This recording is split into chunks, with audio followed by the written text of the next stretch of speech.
Oh. Baiju isn't in his shop. Oh, you're looking for Dr. Baiju. He's resting today, but he said to send any patients to the back room. Ah, okay. Thanks. We'll head on through.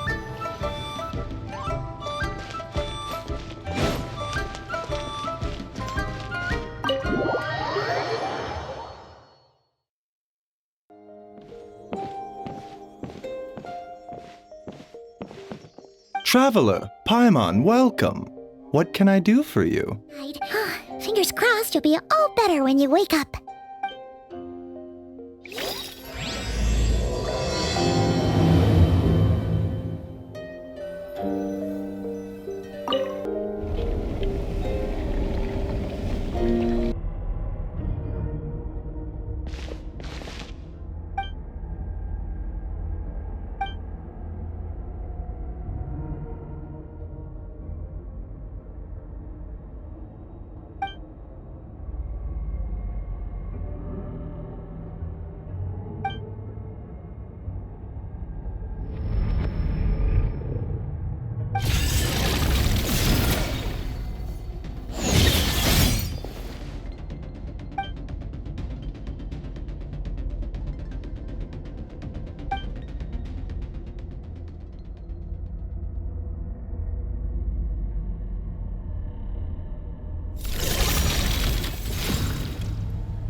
Traveler! Rise and shine! Time to wake up! For once, you're making Paimon look like an early riser. It's already afternoon. Hopefully all that sleep did you some good. Feeling any better? A cut? What? Did you scratch yourself in your sleep? All right, let Paimon take a look.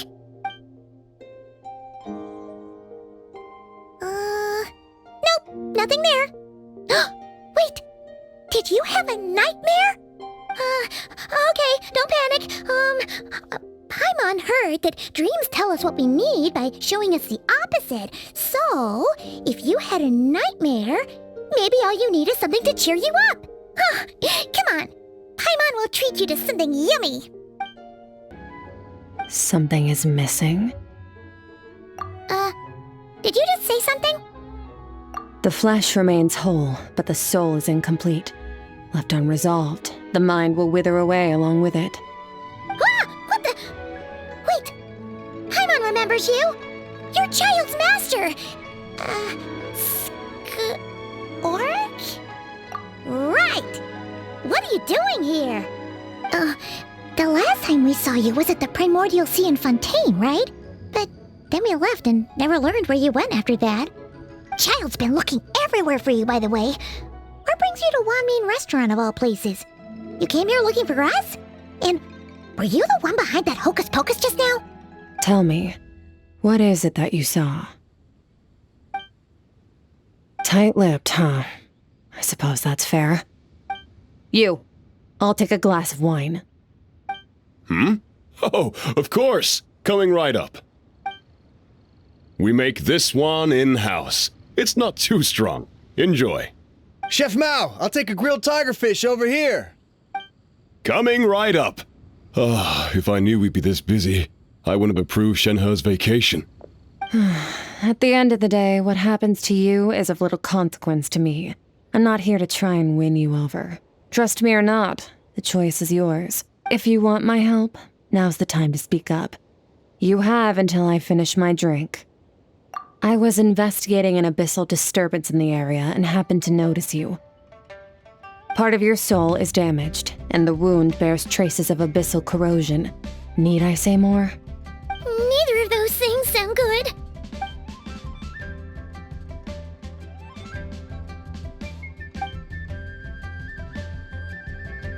Well, should we trust her? She mentioned an abyssal disturbance. maybe that has something to do with what's going on with you. But we could always find a different expert on the abyss to help us out. Yeah, and that thing she said about your soul being damaged is scaring Paimon. Definitely something we should fix sooner rather than later. Skirk's an interesting one, that's for sure. But from what Child's told us, she doesn't seem evil, at least. 1, 2, 7, 10. That'll do. Well, have you made up your mind?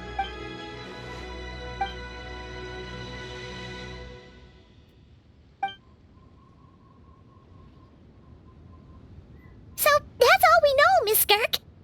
Ma'am, can you help us? So, you couldn't disperse the fog. I understand. Come find me in the Guili Plains when you're done here. Oh, and I left cash for the drink on the table. Settle the bill for me, will you? Oh, okay. Huh? She disappeared! Wait, hold on. You overpaid. Here's your change. Oh, no. This includes the drink, so it should be the right amount. I didn't think you two ordered a drink. We didn't. It was that lady who came and sat with us, remember? You brought it out to her yourself. You sure? I could have sworn there were only 2 of you at that table. What? What'd you put in their dish, Chef Mao? Some kind of hallucinogenic mushroom? You got them seeing things. Seeing things? Wait, so neither of you noticed her? Young lady? About this tall, wearing a purple dress? She ordered a glass of wine! Oh, now you mention it, that vaguely rings a bell. And it looks like I did open the wine jar, so it must have just slipped my mind. In any case, that settles your bill. Come again soon. Coming! Okay, what was going on there? It's like they didn't remember Skirk being there at all. Even Paimon was half convinced we hallucinated the whole thing. But that Mora she left for us was definitely real. Oh, this whole situation is giving Paimon the creeps. But anyway, she told us to head to the Guili Plains, right? Let's not keep her waiting.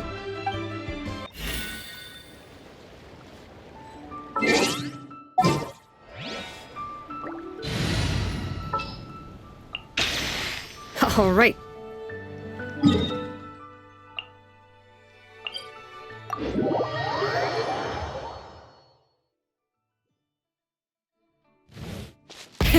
Rev the engines!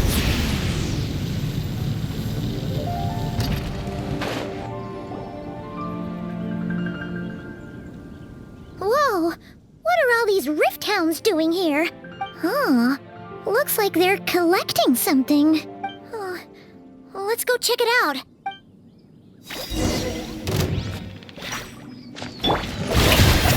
Time to shine! Bring it! Let the magic veins boil! Off to the freezer! Fuse on the loose! Burn it down!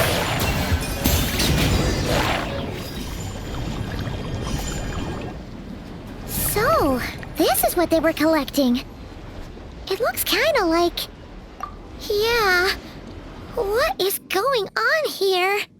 From the moment they are born, all beings with great power have an impact on this world. Even if their body is sundered and their soul extinguished, their influence remains.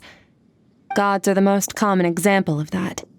The remnants of gods who fell thousands of years ago remain buried deep within the earth, carrying within them a warped will, and together, these remnants form what you call god remains. And it appears that some of those sealed here were dug up and removed. There are traces left, but they're fading fast. What are you doing? Nothing! Just wanted to make sure you were, real? She's definitely not a ghost traveler. Paimon poked her, and she's solid. Your life hangs in the balance, and that's what you're fixated on? Strange set of priorities. It was just a trick to avoid being perceived. If someone notices me, those memories are erased. Simple as that. Unlike you, I have no desire to establish a connection with the world. The weak and the lowly have no right to remember me. They're lucky they only have a few missing memories to show for it. Now, can we please get back on track? Okay. Where were we? Right. The god remains. So basically, there's now less of them here than there used to be, right? Isn't that a good thing? In our experience, god remains are 100% bad news. A lot of terrible things have happened because of them. Maybe it's a good thing by human standards, but power doesn't come from nothing, and it doesn't just disappear for no reason. The remains aren't just gone, they were taken. Very clever, traveler. You aren't the only one who had something taken from you. There are victims like you everywhere. The only difference being, you can speak, and the remains cannot, so it went unnoticed. Something similar happened in Sumeru. Within the span of one night, countless consecrated beasts were slaughtered, and a large amount of the god remains buried in the desert went missing. Of course, god remains are just one of the targets. The culprit is chipping away at sources of power all over this world. Wait, you mean the stars? 42 of them have died out in the past few months alone. In Conria, people believed that powerful individuals have corresponding Stella Fortuna. Even should that individual fall, their Stella Fortuna would not disappear, but gradually evolve into a new constellation. Yet now, stars are disappearing from the skies entirely, and it's not hard to deduce what's happening to the power they contain. Something has been leeching power from this world like a parasite steals nutrients from a host. And now, it's no longer satisfied with the remains of the dead. It wants you. This time, it only took a fragment of your soul. But next time, there's no telling how far it could go. No one knows. All I know for certain is this.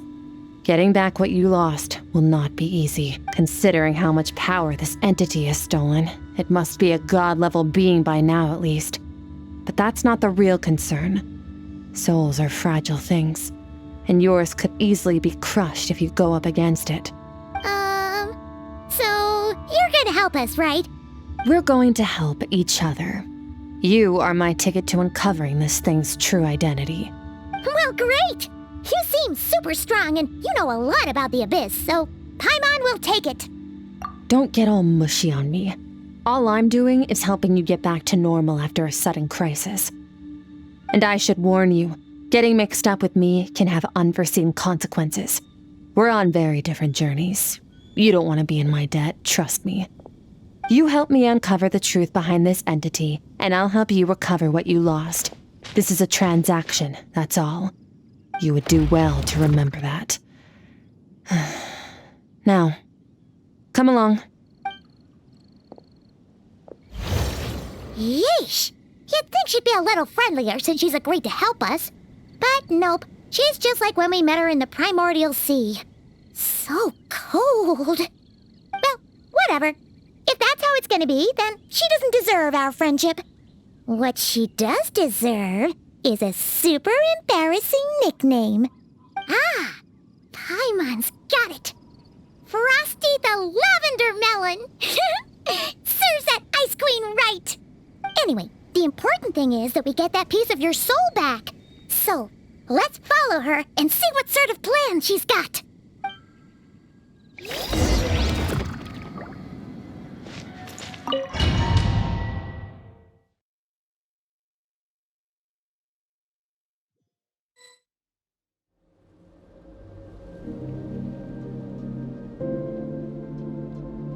Whoa! This place is way bigger than Paimon expected. Where are we? This is where I live. I suppose it's the closest thing I have to a home here. It is. I brought you here because time flows differently in this place. I don't know how much Ajax has told you, but when he fell into this space, I mentored him for 3 months. In that time, only 3 days passed in the outside world. Ajax? Oh, right! That's Child's real name! Yeah, Paimon remembers him mentioning something like that. So, a month here is equivalent to 1 day in the outside world? That should mean we're safe from that power-hungry soul snatcher for now, right? Yes, well, I didn't bring you here just to show you around. In the outside world, the traveler could be attacked at any moment, but coming here has bought us quite a bit of time. Now, we just need to figure out how to investigate that place you saw, the one full of fog. Both your description and the abyssal disturbance I felt point to that space having some connection to the abyss. It could even be a domain similar to this one. The thief who stole that fragment of your soul is hiding there, but the abyss is a chaotic and turbulent place. If we want to pinpoint their location, we need to see what that space looks like without the fog. Abyssal power can grant a special form of sight. Have you ever wielded abyssal power before? Okay, do you plan to learn? That tracks. All the information you have suggests the abyss is something sinister, and that abyssal power is a wild and dangerous force that always spells disaster. And you're saying that's not true? Depends on your perspective. Floods and hurricanes take countless lives too. But if one day you gain the power to control them, what was once a calamity is now just another tool in your arsenal. I'll respect your opinion, though. Just means we have to turn to the second best option. A little abyss crystal that contains my power. Wear it on your head, and we'll be able to perform dream mirroring when we fall asleep. Dream mirroring? It means experiencing whatever the other person is dreaming. Everything they see, think, and feel. Since you haven't studied the art of using abyssal power and have no plans to jump in the deep end right now, I'll have to do the investigating for you. With dream mirroring, every time you slip into a deep sleep, I'll see with my own eyes whatever scene plays out in your mind. Then, I can guide you through the dream environment, and we'll take back what was stolen from you. Huh. You make it sound so simple. Tough to say. This is an unprecedented situation for both of us. Even assuming we do manage to find where this entity is hiding, like I said, getting your soul fragment back won't be easy. To play it safe, I need to give you some special training first. Wait, you're gonna teach him some of your martial arts? Does that mean the next time we see Child, we have to treat him like our senior? Do as you want. For my part, I don't see you as my disciples. You're already a pretty good fighter. All I'm planning to do is build on your current skills and train you for the specific scenarios that I think we might face. But that's enough talk. If you're ready to do this, then come with me. Time might be more lenient here, but that's no excuse to waste it. Oh, she moves fast. Paimon can hardly keep up with her. So, special training, huh? Kind of a rare opportunity. With your skills, there's not a lot of people qualified to train you. The last time something like this happened was probably anti-Raiden Shogun training, right? Oh, feels like a lifetime ago. Skirk seems pretty strong too, though.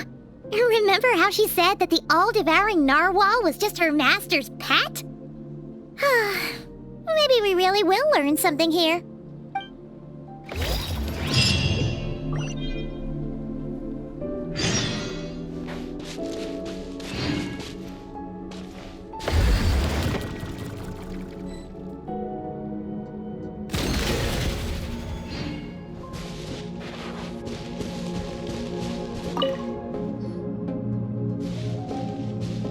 Ready? Bring it on! Your training will be split into 3 stages. Testing your blade work, elemental abilities, and reasoning skills. We'll start with blade work. You're no rookie in this area, so I won't bore you with the basics. During your long journey, you've no doubt sparred with a lot of talented sword fighters. Consciously or not, you'll have picked up all kinds of techniques from them. You bet! There's Kaya, Master Jean, Kuching... Oh, and Kazuha, Ayaka. Yeah, we've met sword masters like you in every nation we've been through. You sparred with a bunch of them too, right? Nice to know it's all gonna come in handy now. Don't get too smug. In sword fighting, techniques alone are not enough. You need a cohesive system to bring it all together. A style or school of fighting. To use the human body as an analogy, your style is your skeleton, the foundation, the framework. Techniques are the muscles and other flesh attached to the bones. This is where your strength comes from. Improving your sword fighting is like growing that body. If your frame got bigger and taller, but you didn't add any muscle mass, you'd be weak and flimsy. Then again, if you packed on pounds of flesh without a big enough frame to support it, you'd end up bloated and unwieldy. You need to do some introspection. Take a good, hard look at your past experiences and figure out which parts of what you've learned are just techniques, and which parts can be used to form your own system of blade work. Only then will you get the full utility out of all your thoughts and observations along the way. Only then will every strike you deliver make perfect sense. Wait, is that it? Paimon thought you were gonna teach him some cool new moves. Like when you went swoosh and opened a tunnel to another place. One day, you'll reach a new level of power where you realize that even that's as basic a trick as any other. But right now, our sword styles are so wildly different that teaching you mere techniques is pointless. There are no shortcuts in the pursuit of power. Failure is your best teacher, and that's all I have to say. Time to make a start. Train until you're satisfied with yourself. Now focus. Destroy the crystal columns as swiftly as you can.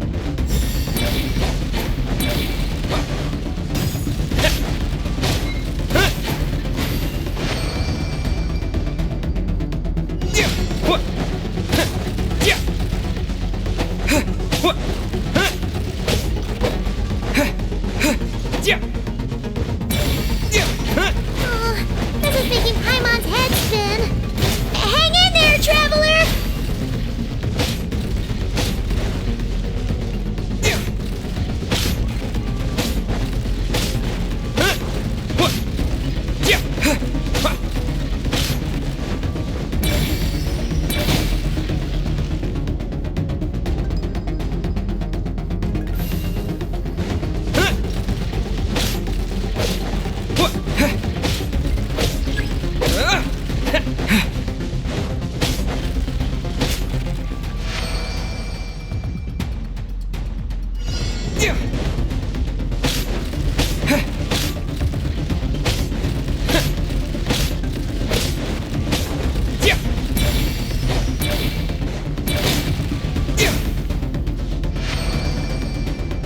Stay calm.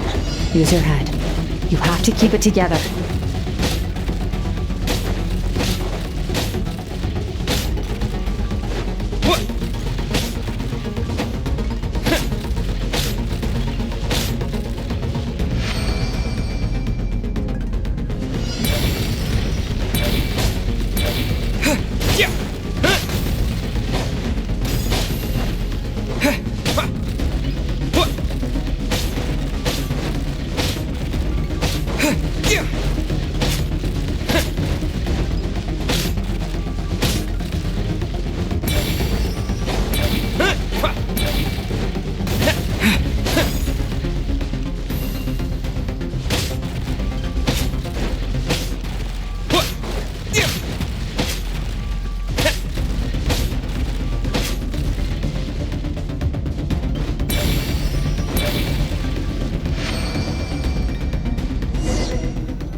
This moment will be frozen in time. Cut to the chase.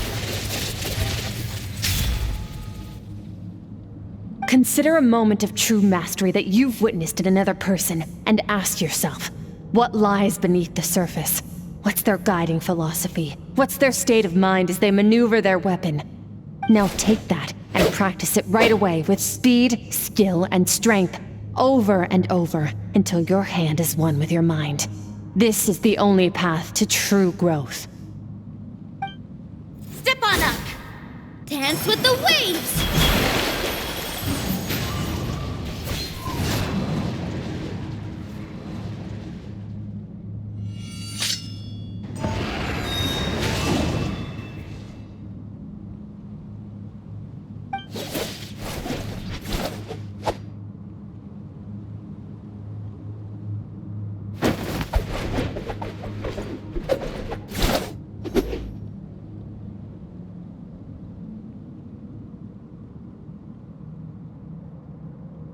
If you start to tire, empty your mind, but do not stop.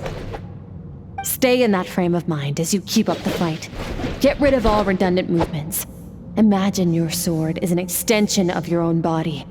Wield it just as you wield your arms, hands, and fingers.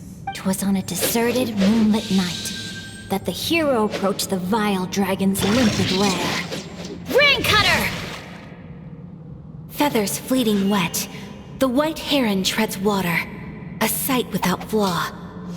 Master of Inazuma Kamisato art Tachijutsu.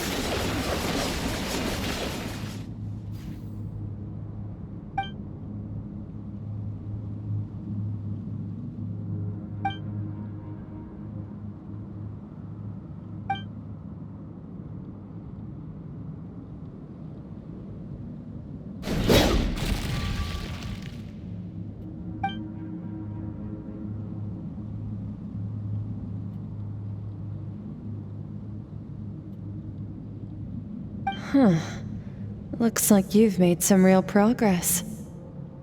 That concludes your training session. Awesome! Paimon knew you could do it! How do you feel? As you should be. Time flies when you're training hard. You've actually been going for several days now with no rest. Yeah, meanwhile Paimon's had a whole bunch of naps.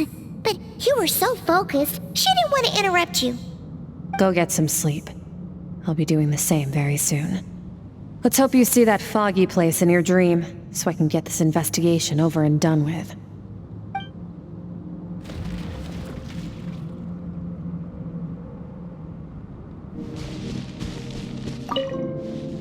Sometimes, you have to practice a single movement 1 million, maybe 10 million times, before the breakthrough moment comes. Nothing in the outside world can help you in this process. The most important thing is to remain patient.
Skirk, why are you skipping classes again? We've talked about this. 'Cause he's a crabby old man, and he's a boring old man. I don't like going to his classes. Excuse me. You shouldn't talk about your teacher like that. It's very disrespectful. All right, let's not get into a big fight about this. Skirk's learned what she needs. There's no point forcing her to sit through more classes if she doesn't want to be there. But I'd still love to hear about what you got up to yesterday. Why don't you tell your dad all about it? I went diving, and I saw this huge fish. I never knew they could get that big. It looked kinda dumb though, with that stupid big fat head. I tried to shake its fin, but it just spat water at me. Oh, and today, I'm gonna go to that prairie up north. There's supposed to be this giant bird there that can spit fire. I bet if I climbed on its back, it could fly me all the way to the stars. Then I suppose your old dad should get one as a pet too.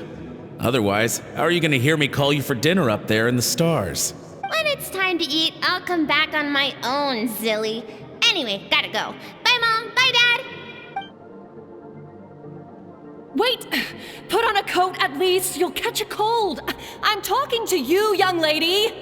You spoil that child, you know. Ever since that merchant ship arrived, she practically lives outside. Always going on about exploring the beyond one day, whatever that means. Let the kid do what makes her happy. Besides, we both know you're all bark and no bite. Come on, our little adventurer is gonna be hungry when she gets back. Let's get started on dinner.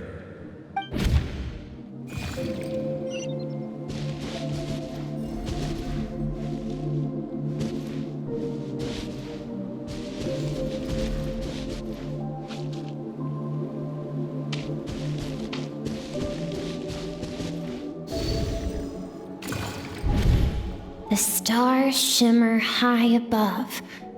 But what lies beyond the stars? Mountains as far as the eye can see? An endless snowy plain? Or maybe buildings taller than the sky, like the people from the merchant ship said? I can't be the only one asking these questions. The universe is fascinating. If only I could meet some other people like me. We could set sail together and explore every corner of the world. I'm sick of being a kid. There's so many amazing things out there, and I'm ready to see them all. But for now, I'm starving. Better get back.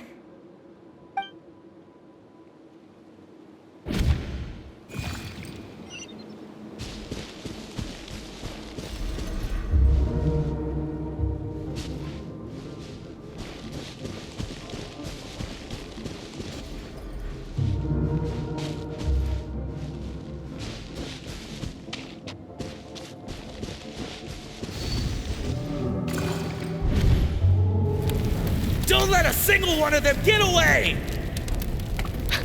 No, please, spare the children! Stay back! They're coming! Run! Help! Eliminate the threat. Take them down! Don't be scared. Help! This way! We'll never make it! Fire. There's fire everywhere. What happened? I told you we shouldn't have trusted these outsiders!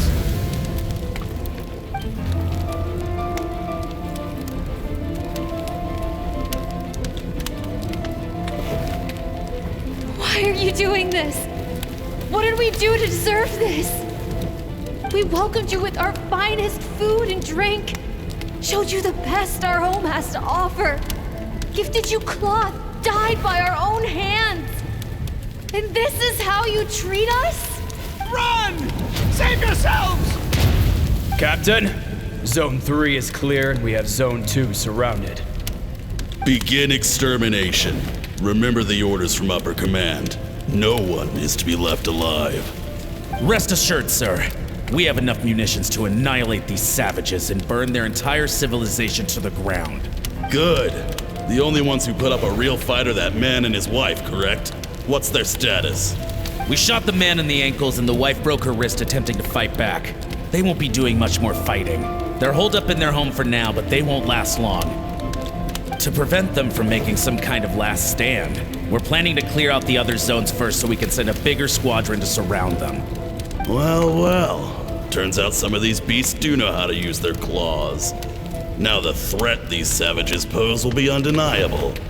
Let them cling to what's left of their lives for a little longer. Once the other zones are cleared, I'll cut off their heads myself.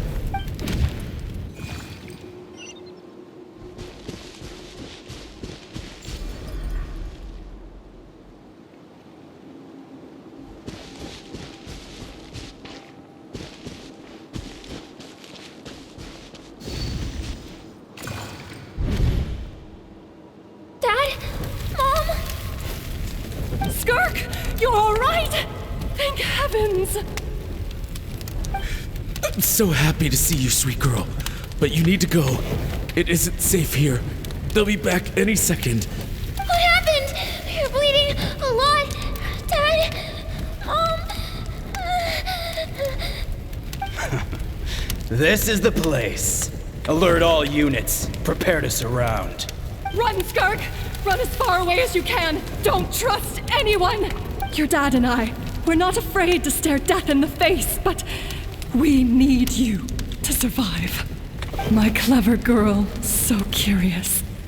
You're already so brave. I know you're going to grow up to be such a positive light in this world. Whenever you miss us, just play this song. Remember, life is a gift. Don't let darkness claim it. Break down the door! Look what we have here. A savage that can pluck a tune. Well, the show's over.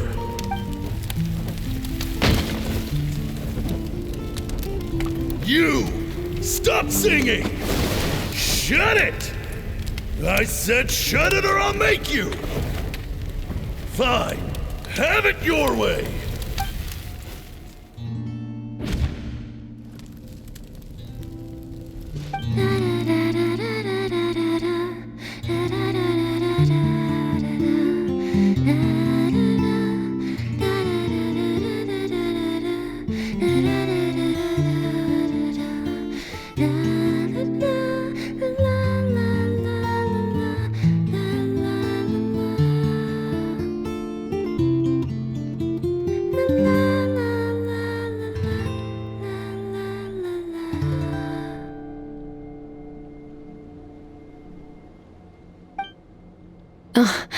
You're awake?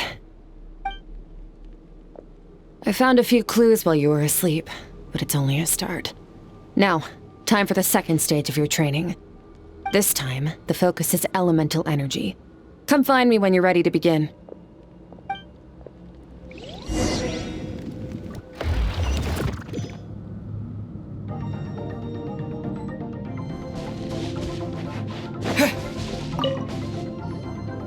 Man, staying in the abyss feels so surreal, don't you think? No day and no night. It's like time hardly exists.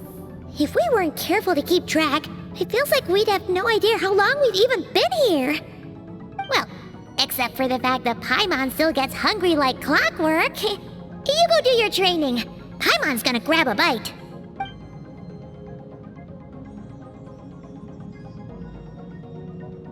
The way I see it, the pursuit of power is divided into 3 stages. The first is mastering the use of standard weapons. Next is learning how to harness natural energy. And after that, you're free to challenge even higher dimensions. The natural energy of Teyvat is, of course, elemental energy. But that's not my area of expertise. I draw from a different source of power. Abyssal power, yes. Also known as the power of the Void Realm. My master, Sertologi, is a true expert in that area. After all, he was one of the group of 5 that infamously stole the all-encompassing power of the Abyss, an act for which the people of Conria gave them the epithet, the 5 Sinners. The elemental energy of Teyvat, on the other hand, is derived from the power of the Light Realm. These two forms of energy exist in direct opposition to each other. Suffice to say, there's not much I can teach you this time. A keen observation, traveler. Call it respecting local norms. The Abyss stands in direct conflict with the will of this world. So, to make my life easier, I disguise my power to make it appear cryo-like in nature. It's a technique I learned from some Conrian ruins, known as the Seven Shifting Serpent. If you ever change your mind about delving into abyssal power, I can teach it to you. So I've heard. You seem to have a knack for removing abyssal power. But is purification really what's going on there? Like I said, power does not simply disappear. Just thinking out loud. Let's focus on your elemental training. That's what's gonna help us if the situation gets tricky. True growth comes from adversity, but only if you make the choice to pick yourself up again every time you fall. So, it's time to push yourself to the limit, and then keep pushing. This is the only way to advance at pace. Use the power of Animo to clear the field as fast as you can.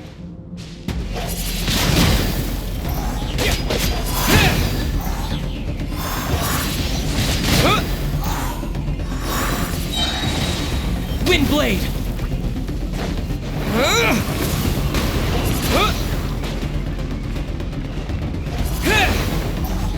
Windblade!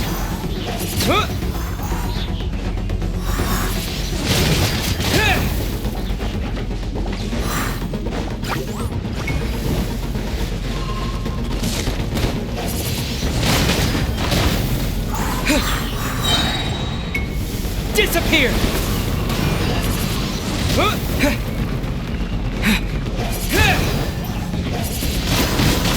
Windblade!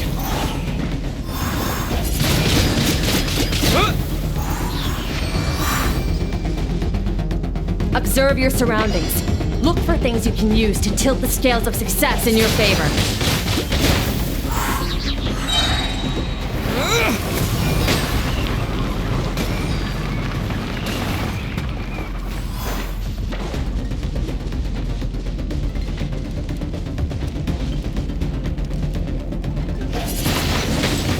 Windblade!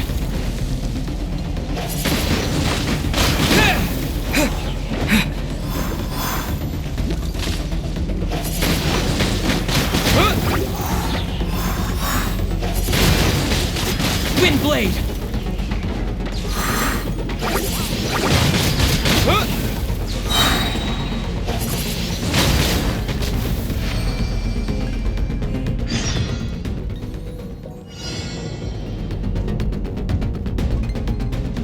Use the power of Hydro to destroy the spikes.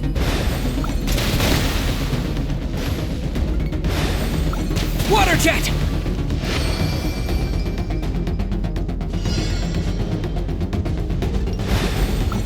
Faster! Don't give them a chance to strike you. You need to be quicker than you were in your dream. You can't afford another injury like that.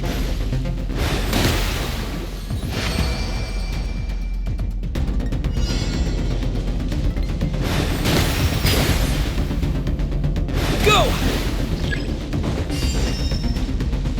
Water jet!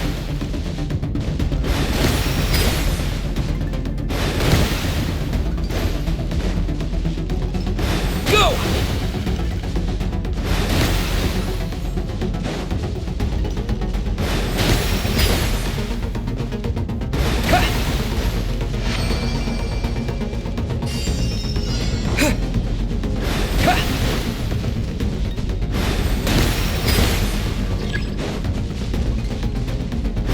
Water jet!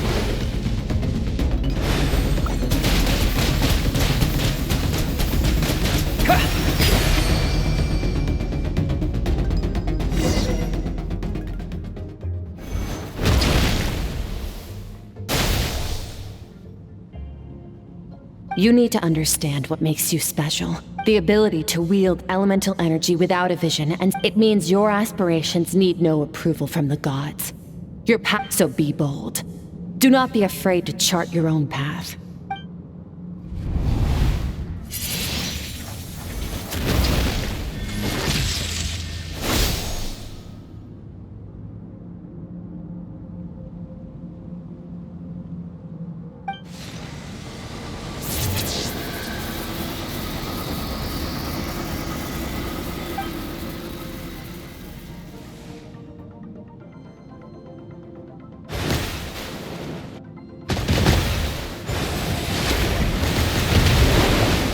Very good. It seems you've reached a deeper level of connection with the elements.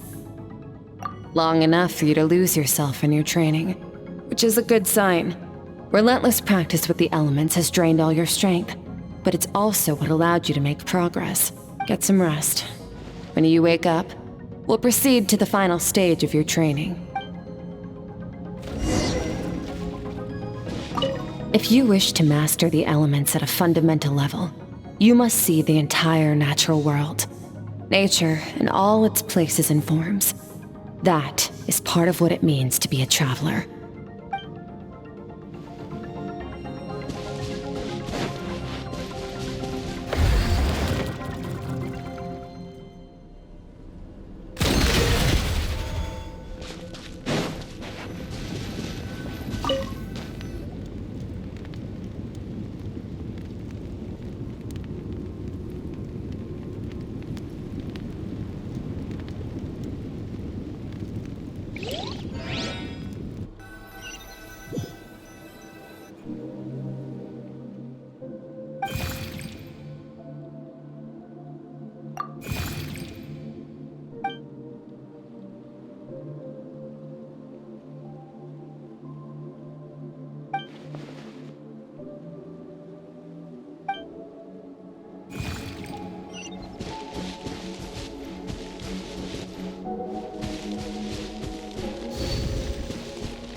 What is the secret to power?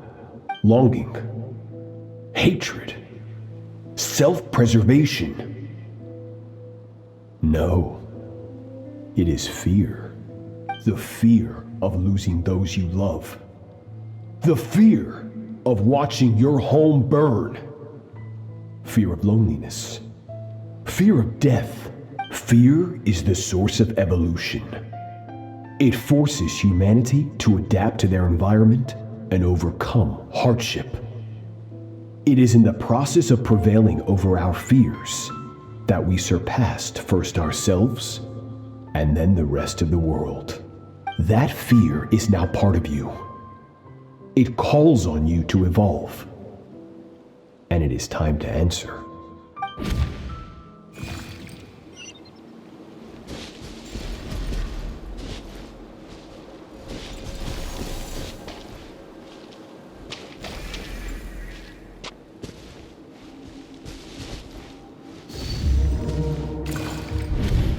Any minute spent missing home is a minute wasted. Practice your sword work instead. Do not make me tell you twice. But, Master, I can barely lift the sword anymore. If I keep going, I feel like my wrist is going to break. So it has not broken yet. Then pick up your sword and keep practicing until it breaks. I want to hear the cracking and splintering of bone. After all, bones can always be reset.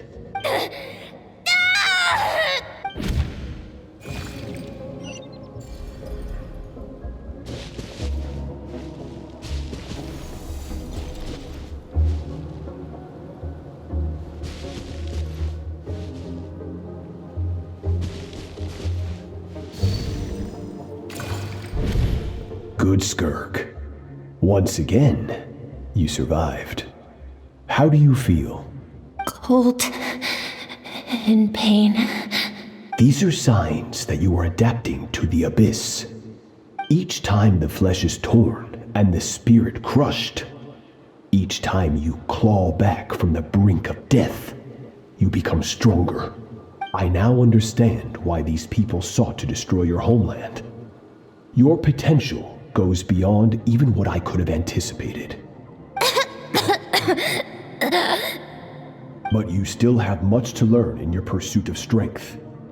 Your mind is rife with distractions. From now on, I shall show no mercy in your training. You must learn to shut out all the pointless emotion, crush the self that makes you weak, and become master over your physical form. Get up, Skirk. Wipe the blood off your face. Cut away the rotten parts of your flesh. And mend what is broken. Then take up your sword. Yes, Master.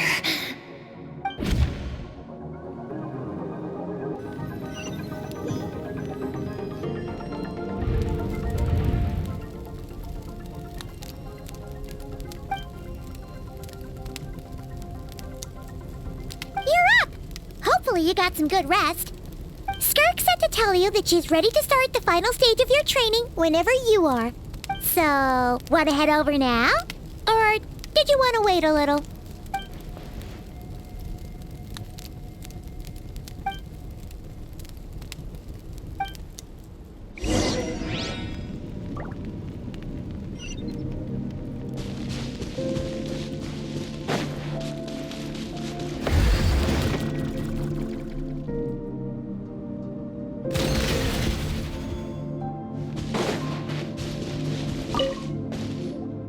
From your training so far, you have gained better command of the sword, and more control over your elemental abilities. That's only part of it. Experience is the real teacher. Your journey, the friends you have made, the dangers you have faced. These have taught you more than I ever could. Now, it's time to focus on how you react under pressure. You must be able to think rationally, even in unpredictable combat situations. To simulate this, I'm going to attack, and you're going to block. Ready? Not bad. That defensive stance looks near unbreakable. Just like your sister. That reminds me. You still don't know what happened to her, do you? Hey, no fair! That's cheating! You think every opponent has the same moral code as you? You can denounce their deplorable methods all you want, but only if you live to tell the tale. The dead don't get to complain. Strong emotions will always arise in combat. Anxiety, anger, fear. But a true warrior is never at their whim. Only when you are free from the influence of emotion can you make the right choice, no matter the situation. How amusing. Almost sounds like you think you know me. But you don't. You can choose your own path. We are not the same. Let's begin. Try to use reason over emotion. Make the most rational and advantageous decision in any given moment. This is your final training session. Look alive. Same drill as before, but this time I'm going to interfere. Hold your focus.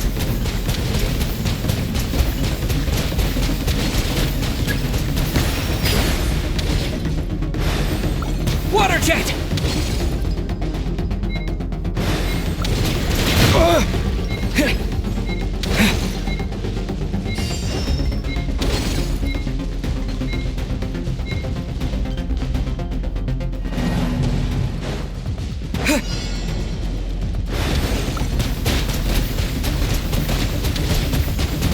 Go!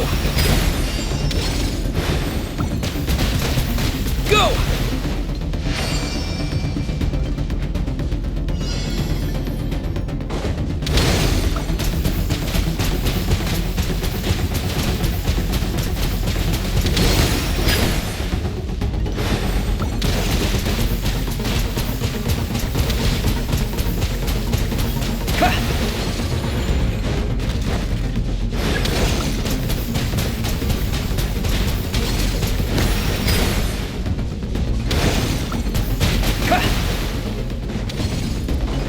Water jet!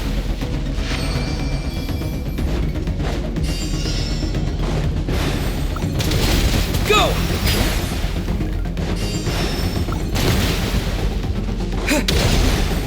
Water jet!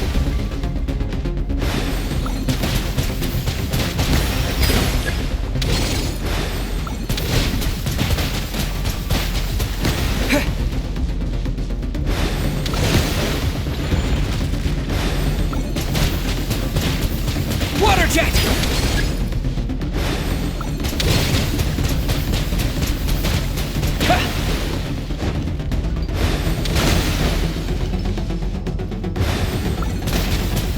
Water jet!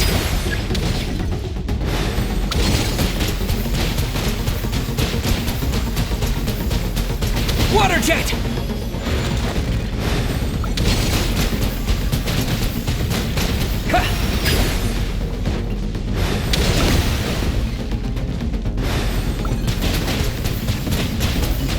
Go!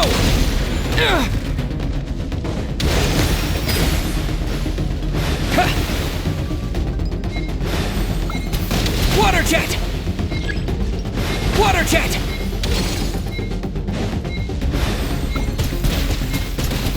Not bad. Better than I expected.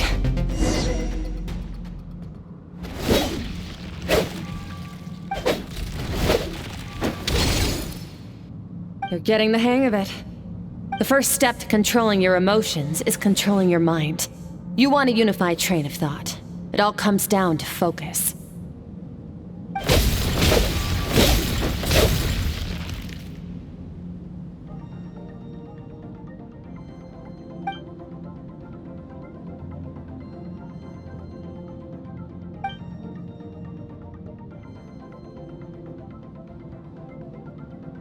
Your mind is rife with distractions. From now on, I shall show no mercy in your training.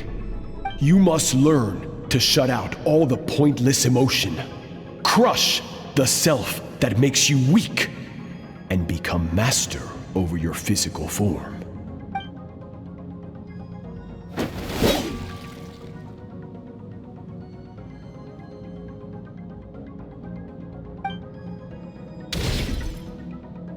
Stop. Let's pause here. One look, and I can tell your mind has wandered. That's to be expected. There's a limit to how long a human being can concentrate on one thing. Staying calm and focused sounds simple in theory, but in practice, it's more demanding than sword work or elemental abilities.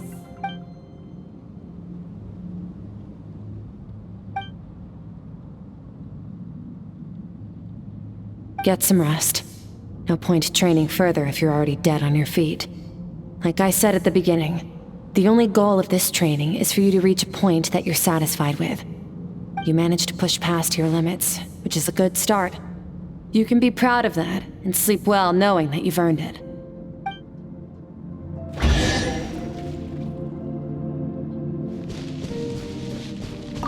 Warriors will train day and night to perfect their skills, but when the battle comes, their fate may be decided in a matter of minutes. One mistake, one moment of hesitation, and just like that, all their blood, sweat, and tears were for nothing. You need to push yourself to perfection, or you might not even live to regret it.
Skirk is amazing. She faced down that terrifying giant and cut its head clean off. Oh, she got hurt though, didn't she? I heard it was pretty bad. Yeah, well, that's a given. But the moment she was on the mend, she got right back to practicing her sword work. I heard Master suffered a grave injury once too. Lost an arm and a leg and still came back stronger than ever. Skirk's becoming more like him by the day.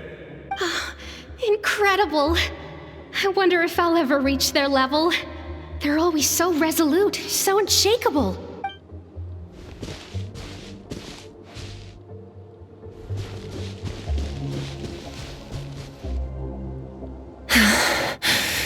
Pathetic. You're not even trying. You're so much weaker than you think. Skirk, have you become a positive light in this world?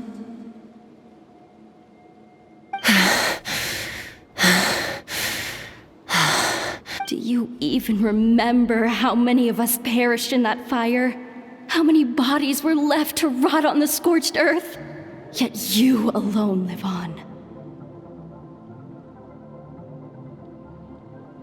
Keep your gaze fixed on your blade. You don't deserve to rest.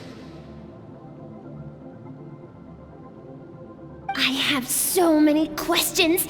I just want to jump in a spaceship, explore the whole universe, and get answers from the stars. I just need to wait till I'm grown up. Then I can do anything.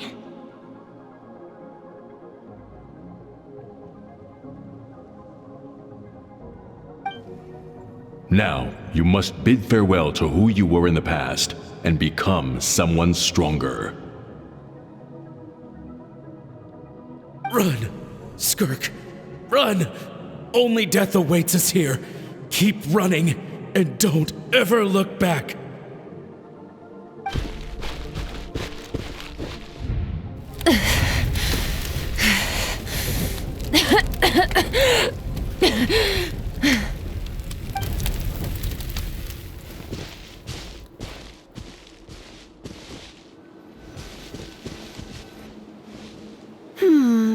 Let's see here. First things first, you need a new identity. Going around telling people you're from somewhere beyond the stars won't do, now will it? How about saying you hail from beneath the earth instead? As the Conrian saying goes, venturing out into the universe and down into the abyss are the same in that both are braving the dark unknown. Well, I'm a visitor on this planet, so I'll follow the rules. Ah, splendid. That saves me quite a bit of trouble. Let me offer you a piece of advice in return, although it might not be what you want to hear. I know the pursuit of strength is important to you, but taking a moment for yourself every once in a while is never a bad idea. Ignore her existence for too long, and there will come a day when you can no longer hear her voice.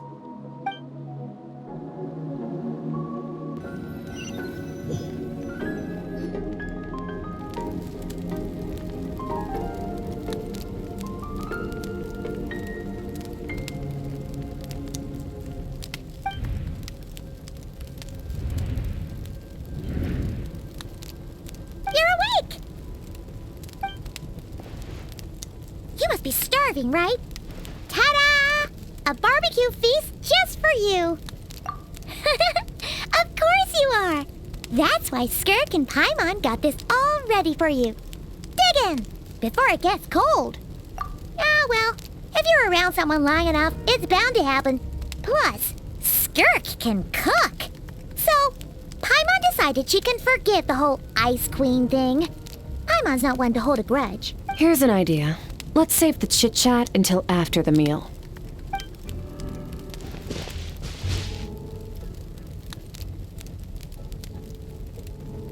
Ugh, so full.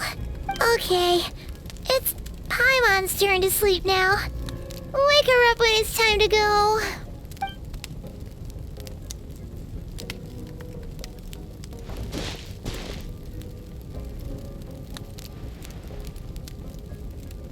I have good news. First, your training is complete. You have what it takes to wield immense power. Now it's just a matter of putting it into practice. Continue to learn from your journey and hone your skills against formidable opponents. Second, I've located the culprit we've been searching for. Next, we just need to retrieve the missing part of your soul, and our business will be concluded. When Ajax trained with me, he once told me he was bursting with questions. So I allowed him to ask me 3 of them before he left. You and I may never meet again, Traveler. So if there's anything you want to ask me, now's your opportunity. Just like Ajax, I'll answer 3 of your questions.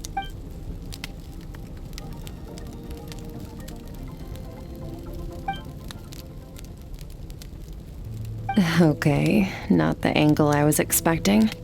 What makes you ask that?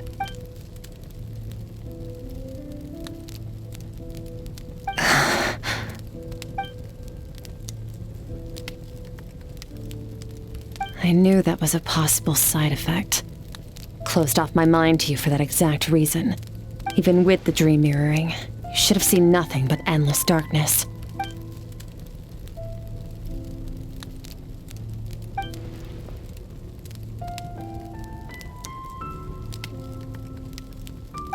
Whatever. Must have been a flaw in my execution. I shouldn't be too surprised. Due to some recent circumstances, my self-control has been lacking as of late. Since you've seen what you've seen, there's no reason to hide the truth. All I ask is that you keep it a secret. No, I'm not from Teyvat.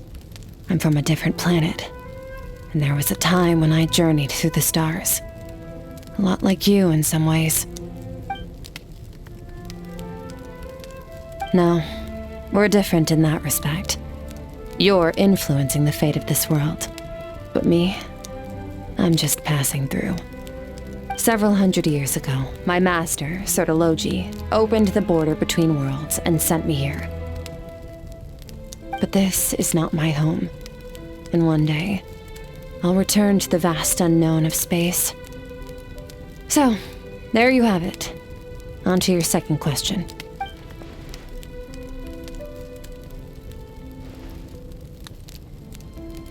To become stronger. For certain reasons, I need to bridge the power gap between me and my master as quickly as possible. But first, I need to understand the source of his strength.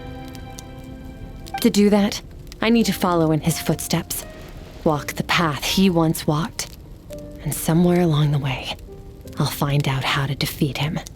That is my sole focus and purpose. Okay. You have one question remaining.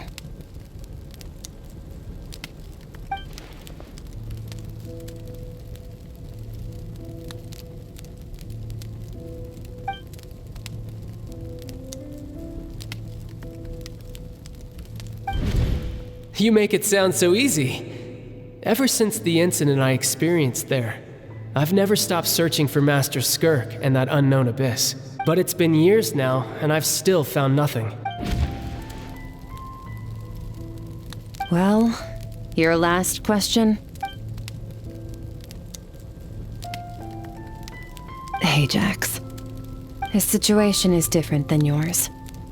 Before you ever crossed paths with me, you'd already encountered many formidable people, studied their techniques, and developed your own skill set. So, during your training, all I had to do was build upon that foundation. But Ajax was so young when he came to me. A complete blank canvas. Children can't help but imitate their role models. In the long run, that would only hinder his growth. Once Ajax has enough strength in his own right, I will allow us to meet again. Until then, let that motivate him to reach his full potential.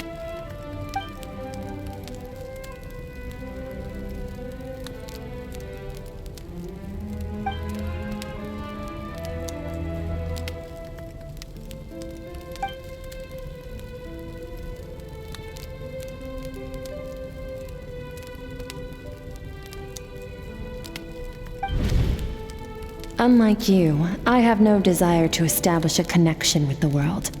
The weak and the lowly have no right to remember me. They're lucky they only have a few missing memories to show for it.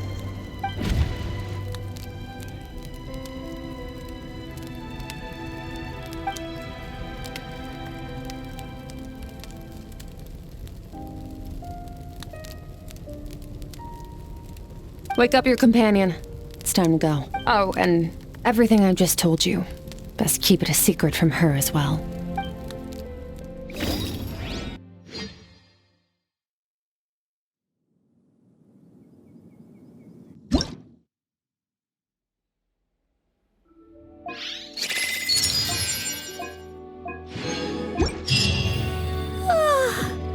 Time to go.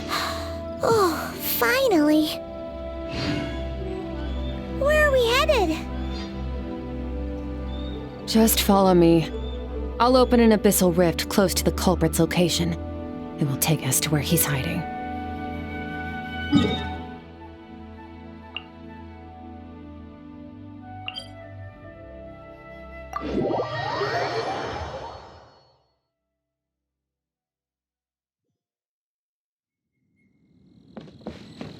Try and stop me!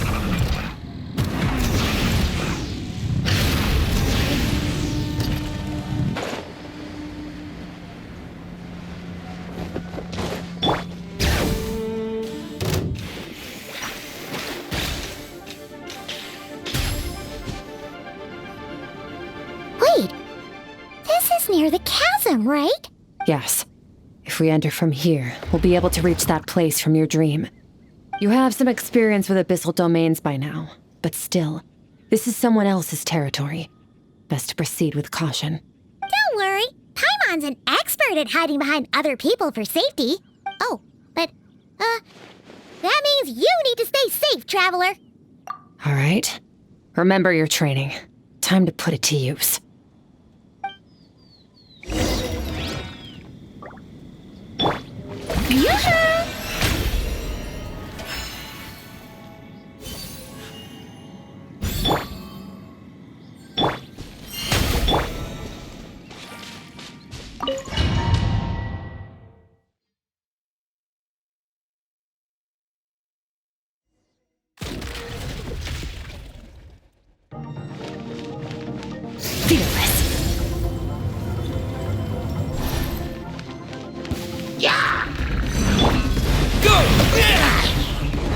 Wipe out! Paradigm shift!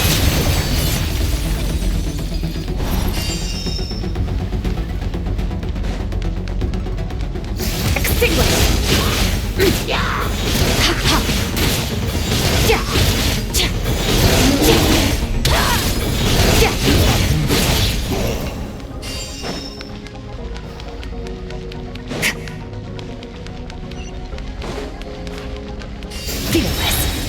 Whoa! Look at all these spikes! Careful! Don't get hit! You know what? Paimon's just gonna float behind you. Come on, you got this! Hey, what are you two doing here?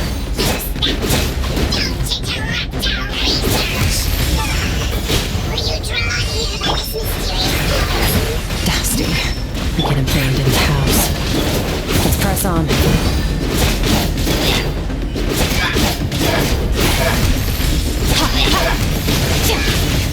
Mine to wield.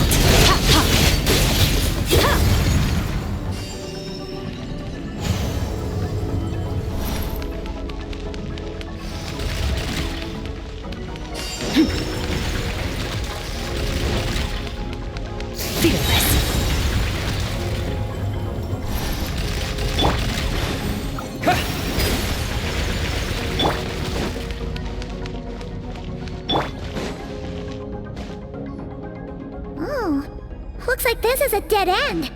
Did we make it to his hiding place? Ugh, this fog is making it impossible to see anything! This should be the place where you were attacked, Traveler.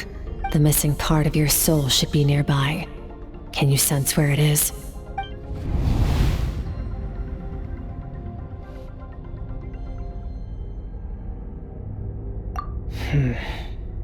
Our opponent must have covered his tracks just in case.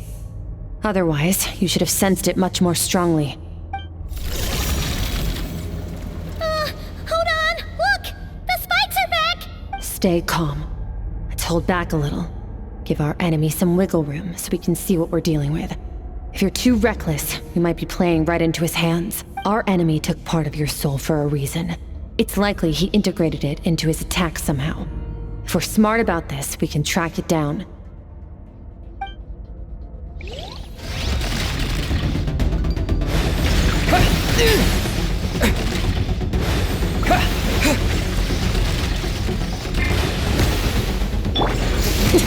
That's more like it.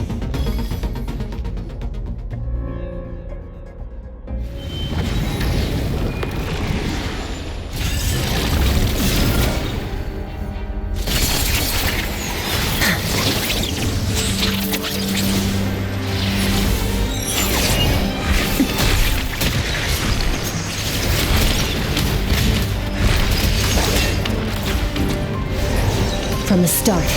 The attacks have been focused on me. Trying to break through my defenses? I see.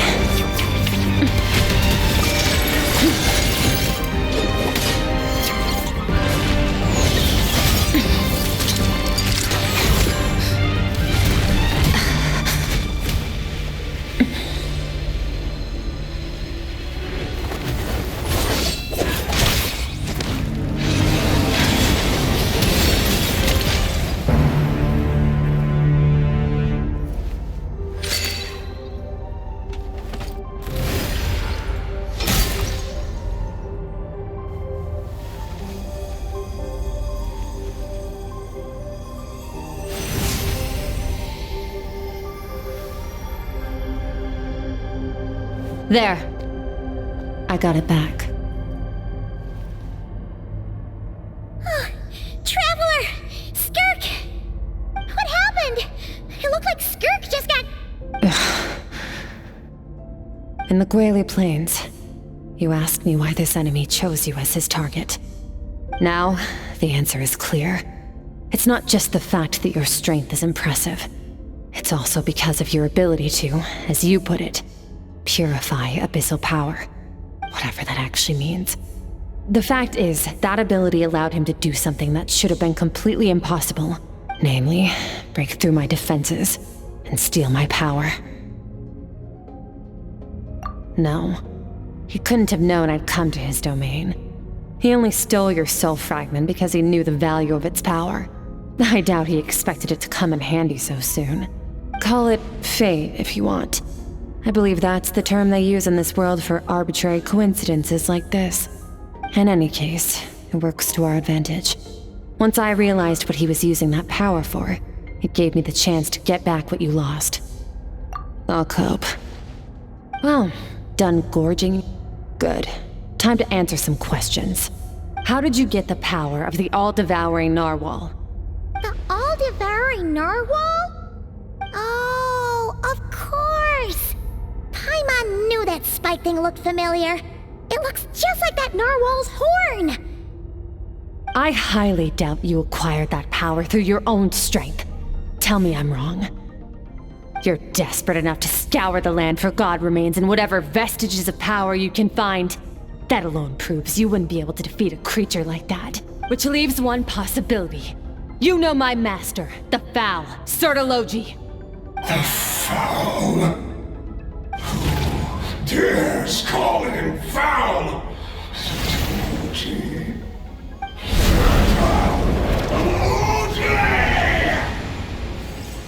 What's wrong? Bit off more power than you can chew? You're struggling to hold a basic conversation. Just a little longer. I'm still... Look! It's back! Those obsessed with power will let it devour them before abandoning their pursuit. Keep calm and use reason to decide the best course of action.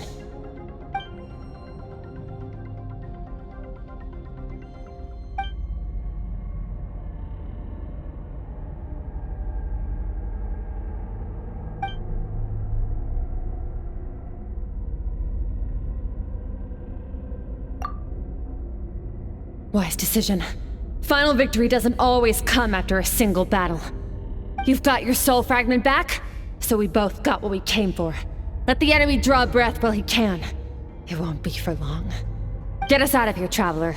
You'll need to lead the way this time.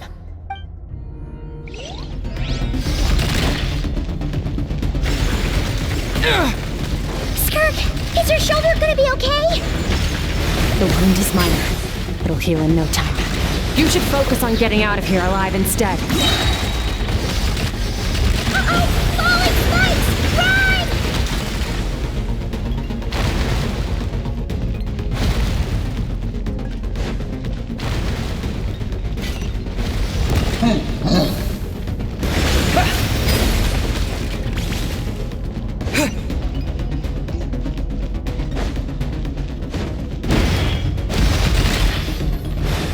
Watch out!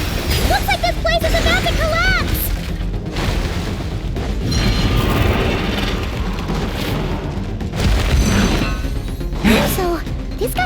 power has something to do with the all-devouring narwhal. Did you know that all along, Skirk? I had my suspicions. That's why I decided to investigate in the first place. But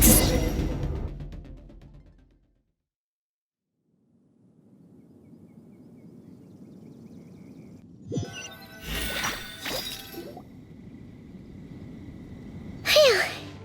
Oh, we should be safe here, right? I no longer sense his presence. Can't have followed us out of that abyssal domain. Weaklings like him will find that my power is not so easily controlled. He won't be leaving that place until he's managed to digest it. You seem surprised. I suppose that's fair. You've seen but a fraction of what that whale is capable of. That gaping maw could swallow a planet whole. It's called the all-devouring narwhal for a reason. Devouring is what it does best. It can extract power from anything, dead or alive, as long as it manages to make physical contact. Yeah. When we had our run-in with that thing, Neverlet mentioned that it has an instinct to devour. Your dragon friend recognized the nature of its abilities and used the power of Hydro to protect you. That worked because it was in a satiated state, so it was somewhat less aggressive than usual. It's a different story when it has no more power to feed off of. That's when its true voracious nature kicks in. It could devour everything on the planet in that state, which is why I cast it into that void space. But I hadn't counted on there being anyone left on this planet capable of wielding its power. To me, that says he must have encountered the whale a long time ago. Meaning, he must have known my master. Exactly. It told me everything I needed to know. Hence why I said we both got what we came for. And I believe that brings our transaction to an end. Now that you're whole again, you can get back to your own journey. I'll handle the rest of this situation myself. No way! We can't leave now! Something was stolen from you because of us! We have to help you get it back! This isn't my first taste of failure or losing power. When you fall, you get back up again and become stronger. That's how it is. But what if that monster finds you before you're all better? Plus, how are you gonna get home? It's not like you can just go swoosh and open a door to the abyss again. Not without your full strength. So, sticking with us for the time being doesn't sound so bad, does it? Fair enough. Then take this. What is it? A bag of Mora. Nothing in this world is free. I know that much. I'll leave the planning to you. Hurry up and decide where to go. We shouldn't linger. We should take Skirk somewhere she can rest. But where? He'll know something about Master. I'm sure of it. Next time, I need to be ready. Fine. It was just a scratch. It'll take time to recover my strength, of course. But adapting to situations like this is nothing new for me. Oh, this? It's a star crystal suit. Abyssal energy is scarce in Tevat. Wearing this helps me access it more freely. It stores concentrated abyssal energy that I can draw from on the go. When the energy runs out, it reverts back to its original form. Found somewhere to rest. Well, lead the way then.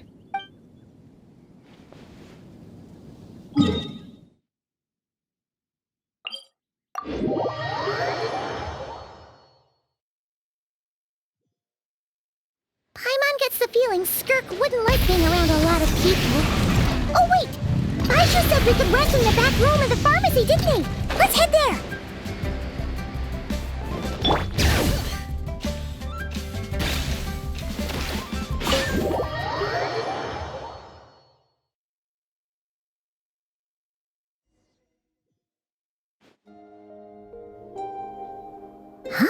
This bag from Skirk has a ton of Mora in it. Does she have a job or something? Wait, no. After what we saw at Wamin Restaurant, that seems impossible. Can you imagine? It would go something like, I'll be collecting my paycheck now, boss. Oh, sure thing. Wait, who are you? Have we met? Can't hold a job if you make everyone forget about you. So, what did you do to get all this Mora? Claimed some buried treasure, took care of a few monsters that were causing trouble. Nothing untoward. It's safe to use. Ah! You heard all that?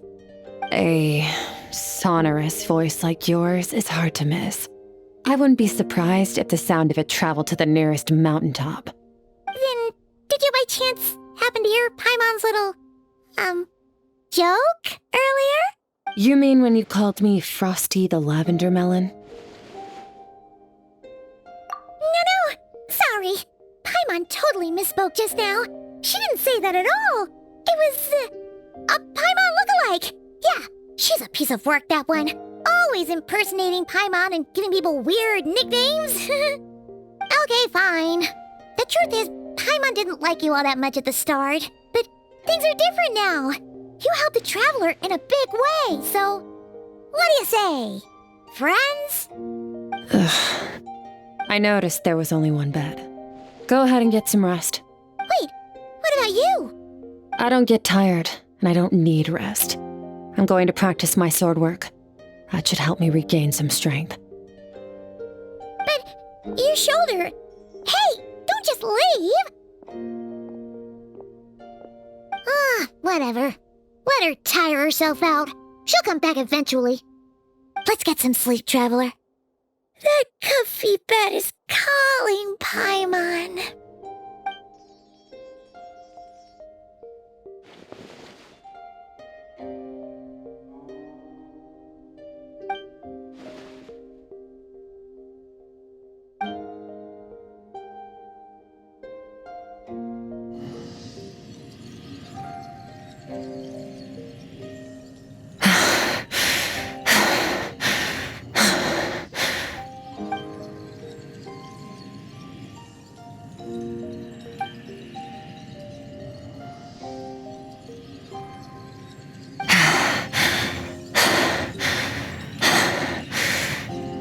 Quiet.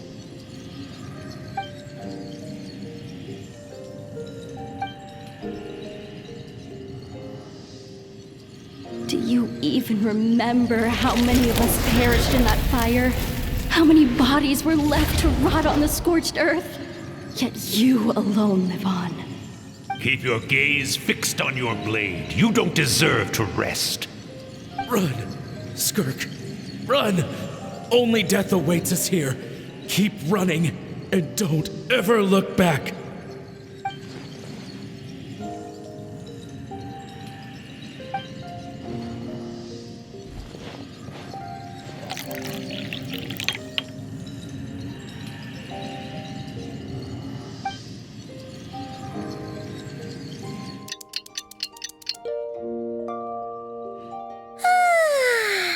Getting an early night's sleep is the best. That bed was so comfy. Wait, Skirk? Have you been sitting out here the whole night? The bed's all yours if you want it. About 60%, maybe 70. Whew! Paimon thought it would take at least a couple of days. That was fast. No, not fast enough. That's 20% less than last time. Same training regimen, same intensity. Nothing felt different, but somehow the outcome fell short.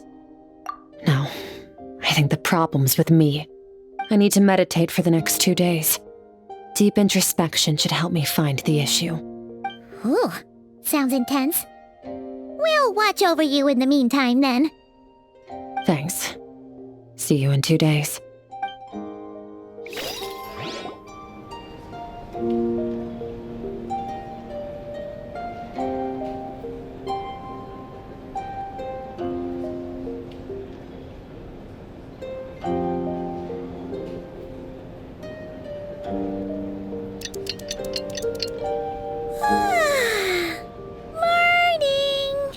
Skirk is still meditating, huh? It's been 2 days already. Shouldn't she be awake by now? Paimon can't think of anything we can do to help. Oh, wait! Breakfast! That's it! Paimon will go get breakfast! Skirk is gonna be starving when she wakes up. Be right back.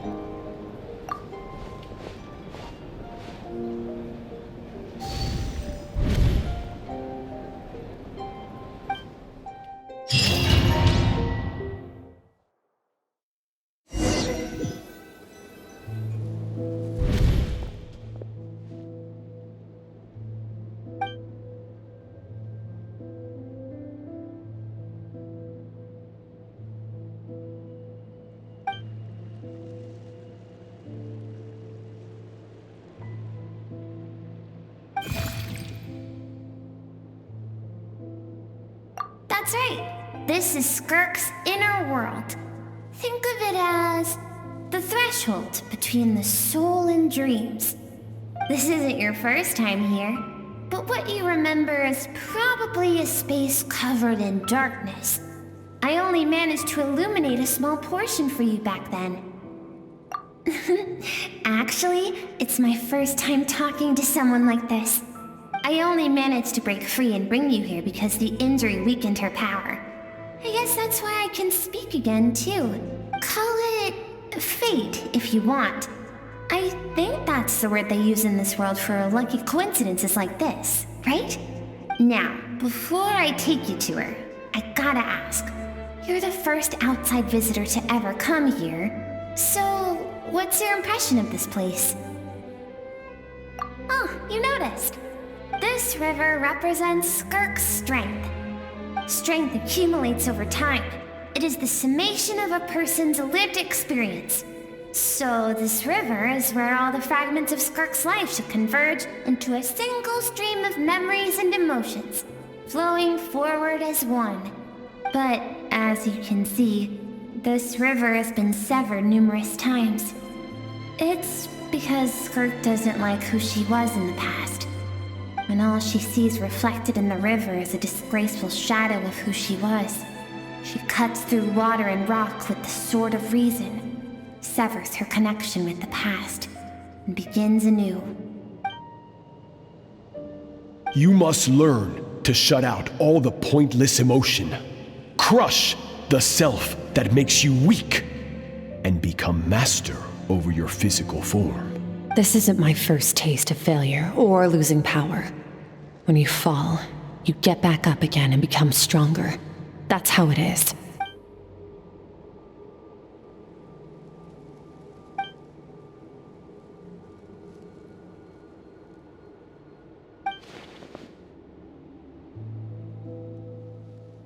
The answer to one mystery invites another question, I see. Let's follow the river upstream. There among the cliffs, among the memories etched into her heart, lies the truth of it all. Soon, you'll understand everything.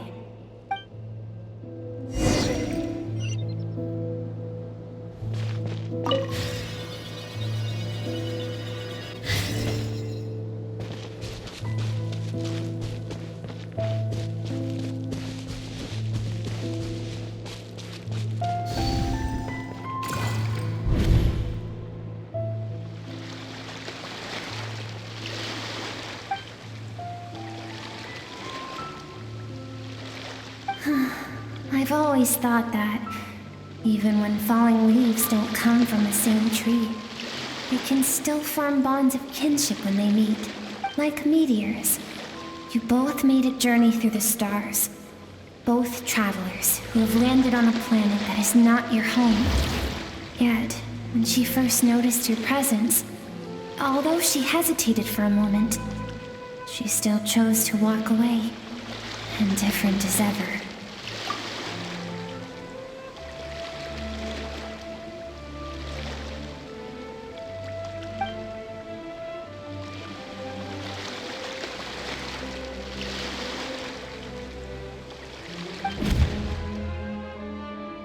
Seems like you've answered your own question.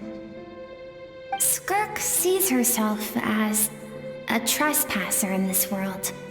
She's made a conscious choice to avoid altering its path. But the reason for that decision stems from events much earlier on in her life. Let's keep going. It's still a long way to the source of the river.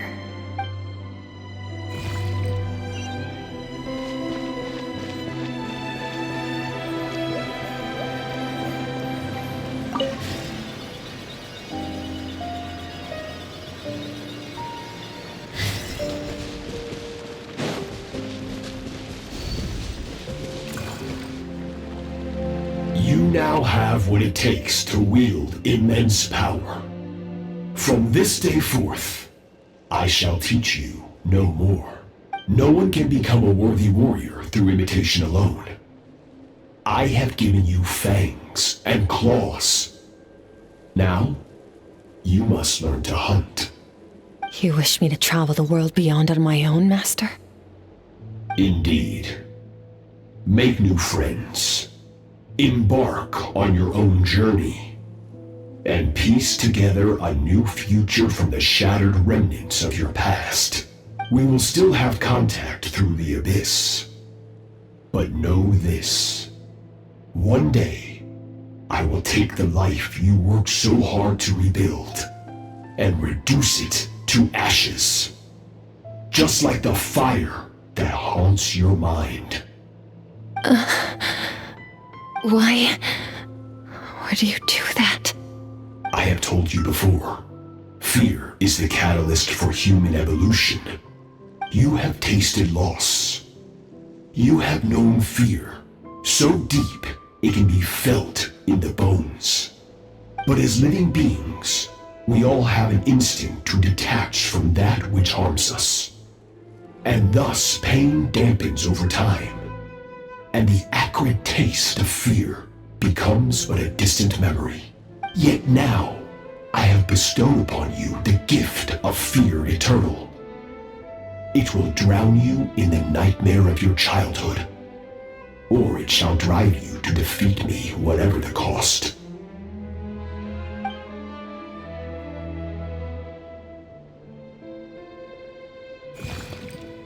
That is what Skirk's master, the foul Sertology, looked like at one point in time. Of course, as a higher being, physical form is a triviality to him. He could appear as a beast, a human, or even a monster that defies description. The form you see him in here, clad in abyssal armor, is the one he usually wears when traveling through the stars.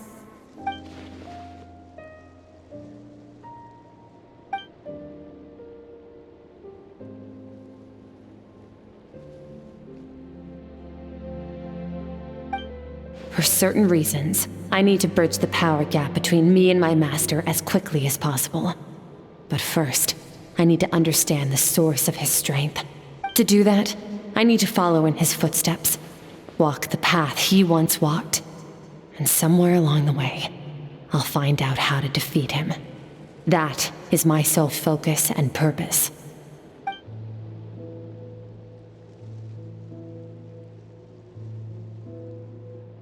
I'll let you in on a little secret. The real Sertology is terrifying. The scope of his power is impossible to understand until you experience it firsthand. It is absolute. The power to crush all things. Shall we keep going? Let's see. We're about halfway there.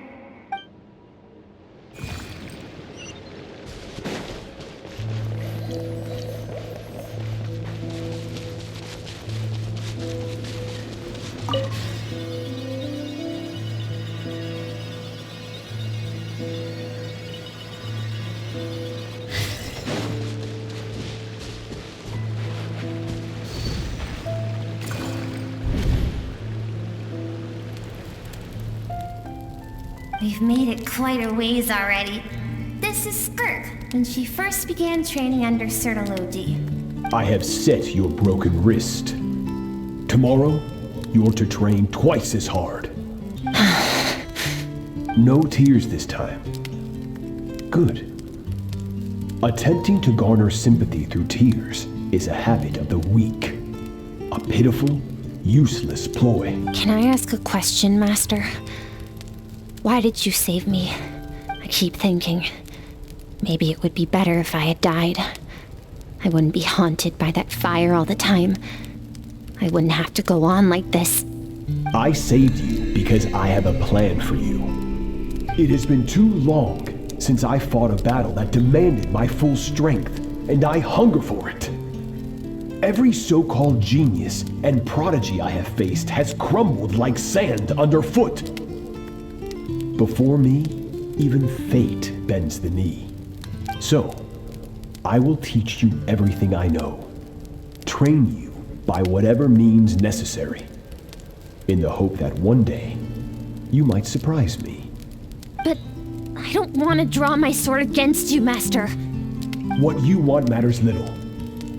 Among the boundless sea of stars, the cries of the weak are but faint murmurs that disappear into the void. You of all people know that well. Yes, Master. From that day forward, all she knew was grueling training, emptiness, and fatigue. After some time, her talent bloomed, and she gained control over her emotions, like her master. How should I put it? It was not that human emotion disappeared from her heart, but that reason came to dictate all she was allowed to feel. I suppose it was at this point that she became the Skirk you know today.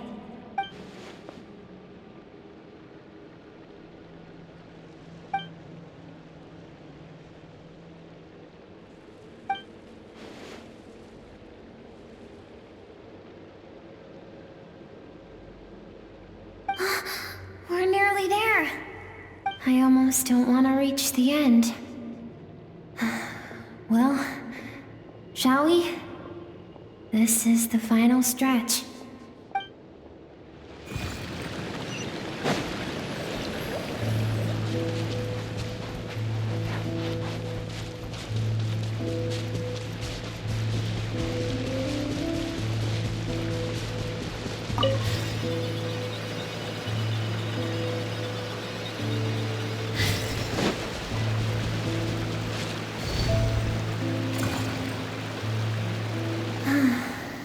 These are Skirk's happiest memories. What a simple and carefree time it was. Wisps of clouds dotted the sky. The sun bathed everything in golden light. And when song filled the air, not even the shyest of flowers could resist swaying along. This is Skirk's homeland. She was so curious about everything as a child. Always skipping school to go exploring instead. There was so much to discover. The treasures at the bottom of the sea. The secrets beyond the stars. And that merchant ship packed with adults wearing those strange clothes. Yes, the ship. That was the beginning of the end. It was a spaceship. When it arrived, the people that disembarked wore smiles on their faces and spoke of friendship. They claimed to be merchants from a neighboring planet, looking to establish trade. Skirk's parents, her relatives, her neighbors, everyone welcomed the newcomers with open arms and allowed them to explore the planet. To them, the visitors were guests and should be treated with hospitality. No one had any idea of what was to come. Several months later, an army of unknown origin arrived without warning and carried out a ruthless campaign to destroy everything and everyone on the planet. Skirk had skipped school that day, like so many times before, so she was not caught in the immediate wave of destruction. But when she came home that day, only fire and ruin awaited her. Countless people cried out to her for help. People she knew and loved. Friends and relatives. The little girl who lived next door. The shop owner with the bad leg. The bad-tempered teacher she had made fun of just that morning. Their lives were discarded like worthless trash. As the fire consumed one life after another, Skirk was helpless. All she could do was run. And so she did. She kept running, until an unexpected figure crossed her path. If Sertology hadn't been there in that moment, the fire would have claimed her life too. And there she would have remained, left to rot in the scorched earth, with no answer as to why any of this was happening. Because she and her people were were seen as a threat. As the initial merchant ship explored the planet, they discovered that it hadn't always had the condition to support life. Yet there was evidence of human activity, even during the periods of extreme heat or cold in the past. Further research revealed that, over time, the people of this planet had evolved the ability to adapt to any type of environment or energy source. For that reason, the outsiders viewed them as a potential threat and decided to eliminate them before the threat could rear its head. And so, the army was called, and the so-called danger was wiped from the face of the planet. Senseless, isn't it? Deemed a threat because of a gift they didn't even know they had. Perhaps it was their own innocence and kindness that doomed them. But in the end, that was lost to the blaze as well. If those with power get to decide good and evil, then all you can trust in is the sword in your hand. And so, before death could claim her, she ran. She ran and never stopped. No one wants to relive their most painful moments. Well, that brings us to the end of the story. This is as far as we can go. Skirk is waiting over there. For both of us. Let's go to her. It's time to fulfill my purpose. And my greatest wish over all these years.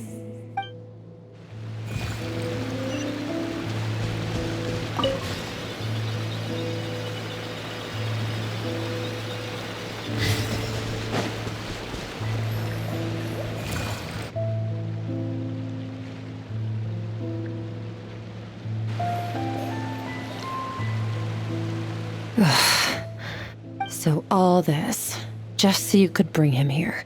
I have things to say to you. Well, to me. I want someone to witness our reconciliation, even if it takes an argument to get there. And he is the best choice in this moment. Her suppressed emotional self. The version of herself she keeps locked in the recesses of her mind, stifled by reason. All those rejected impulses, those discarded aspects of your past selves, they are a part of me now. I am who you used to be. Someone you have refused to face for too long. So, I came to face you instead. You're wrong. I've faced you all along. And that's exactly why I keep you locked here. Your existence makes me weak. Moments of joy and longing are when we are most vulnerable. Don't forget, it was a penchant for goodness over reason that doomed our homeland in the first place. The vastness of the universe renders everything insignificant. Our feelings most of all. Even so, learning from the mistakes of the past doesn't have to mean erasing everything.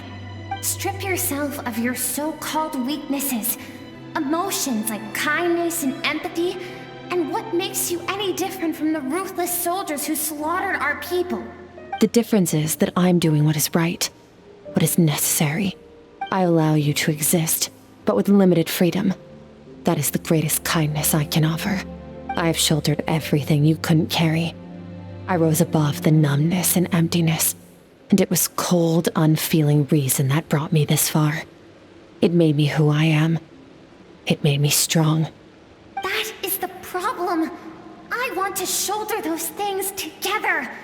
On the grand scale of the entire universe, maybe our feelings are vanishingly small, but why should that mean they don't matter?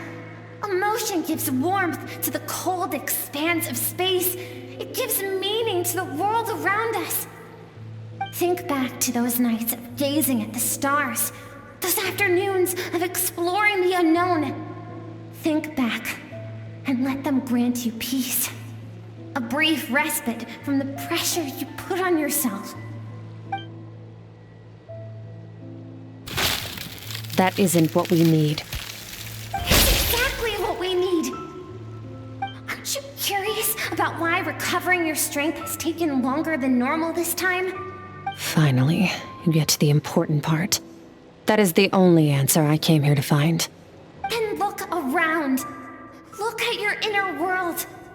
You cast aside your dreams and curiosity, and in doing so, you lost your original motivation. You severed all connection to who you used to be, so you can no longer draw strength from your past. Now, the only things driving you forward are fear and survivor's guilt. But these cannot take you far enough. And so, this river, the source of your strength, grows more polluted by the day. And you think that means I should seek help from a weak little thing like you?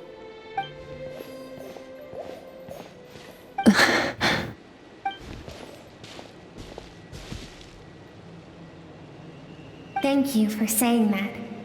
I knew bringing you here would be the right choice. To be honest, I'm not here to argue with you. This isn't about who's right or wrong. And in fact, I agree that in order to make it through the wake of that tragedy, we had to distance ourselves from the pain through reason over emotion. But what is right at one point in time isn't always right forever. I know you will never forget that fire. I know the fact that you were the sole survivor fills you with guilt. And I know that among the voices that haunt you, mine is there too.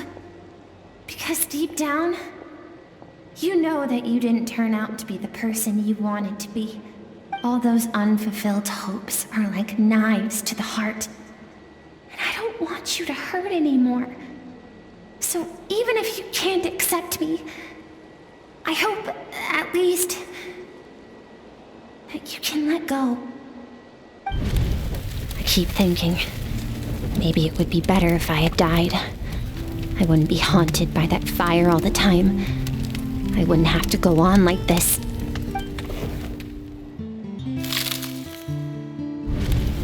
Your dad and I, we're not afraid to stare death in the face, but we need you to survive.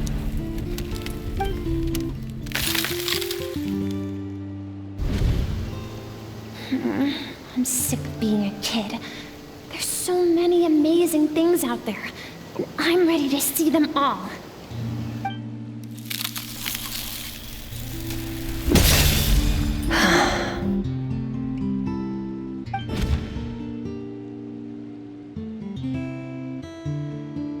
I remember. There was a song Mom and Dad always sang when we went out to fetch water. Dancing water. The sand along your path is begging for your song and movement. Will you carry this burden with you on your journey? I am not the dancing water, and you are not the burdensome sand. But if this is your wish, then I will carry you with me until the end.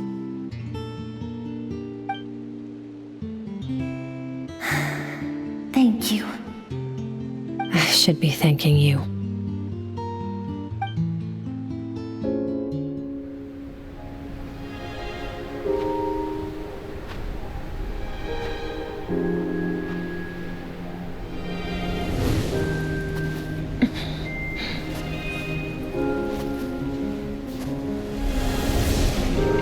Run, Skirk, run! Remember, leave no one alive! Heed my words, Skirk. Let fear take root in your soul. Did you survive? Why was it only you? Skirk, did you become a positive light in this world?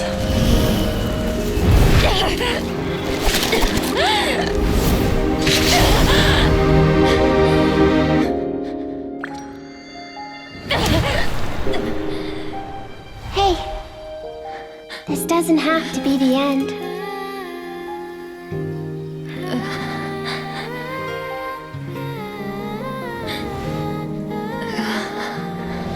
Life is a gift.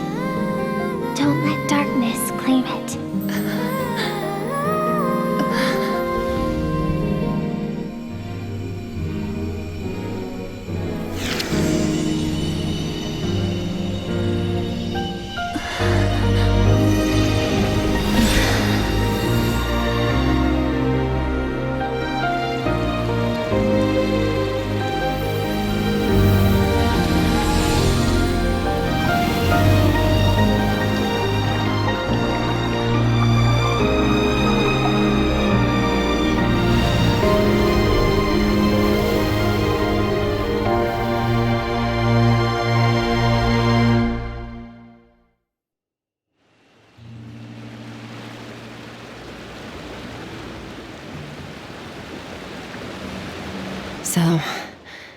You saw my memories then.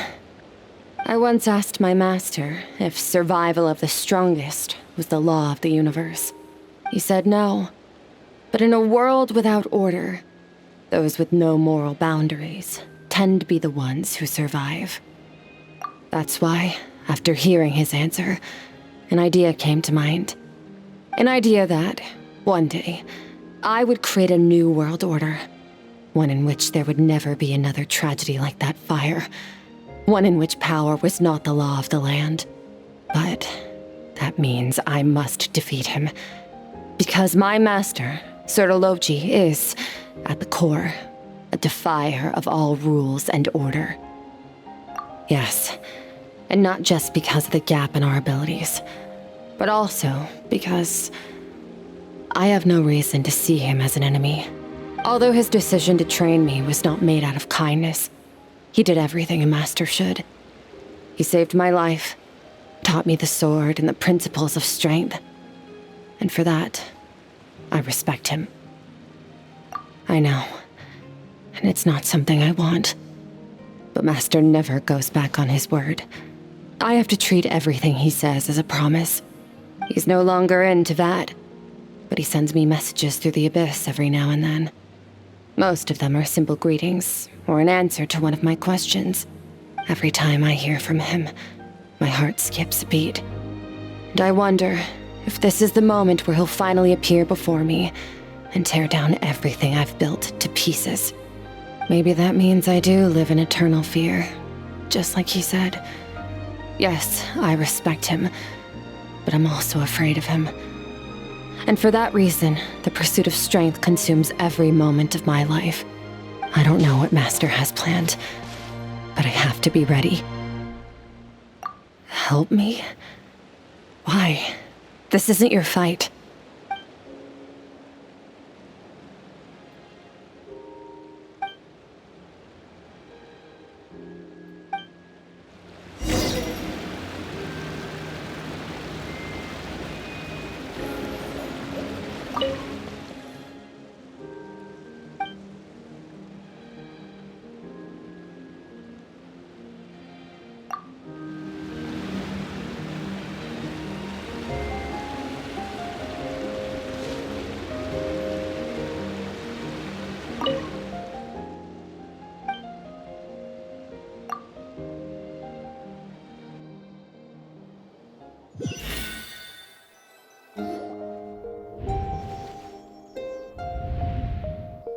Oh, you're finally awake!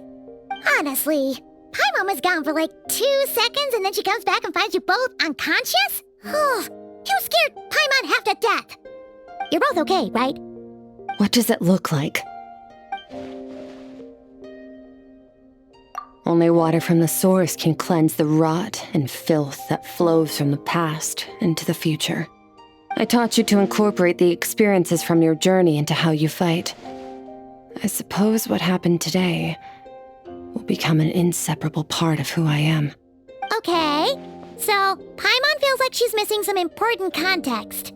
But whatever. Paimon brought back tons of delicious snacks! Let's dig in! All right, it's about time we finished what we started. We're gonna deal with this thief for good, right?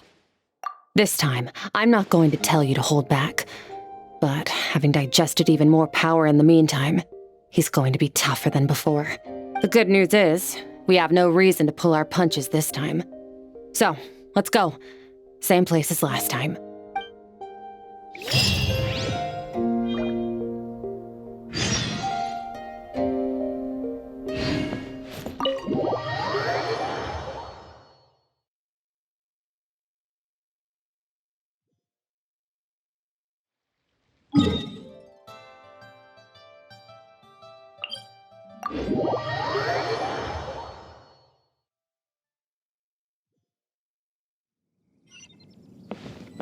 Try and stop me!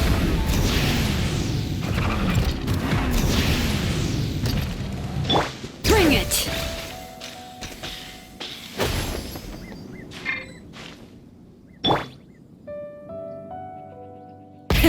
Rev the engines!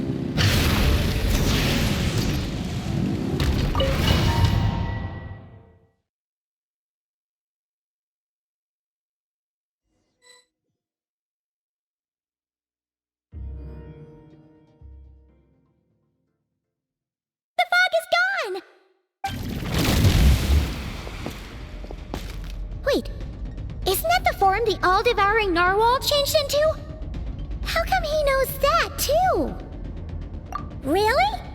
So, you're telling Paimon that giant whale and this guy can both turn into the fowl? How does that work?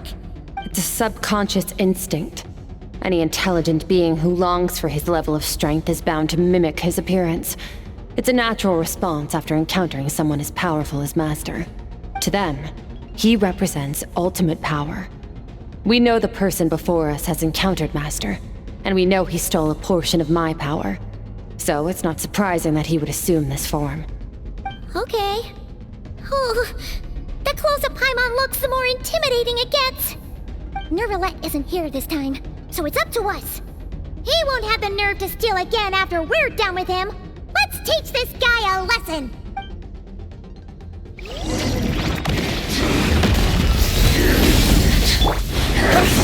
Bombs away!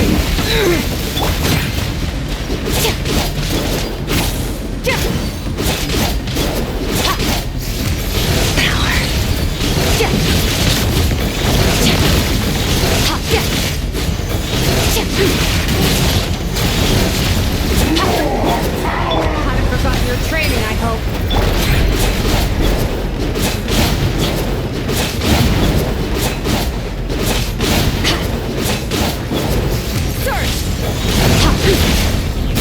Mine to wield.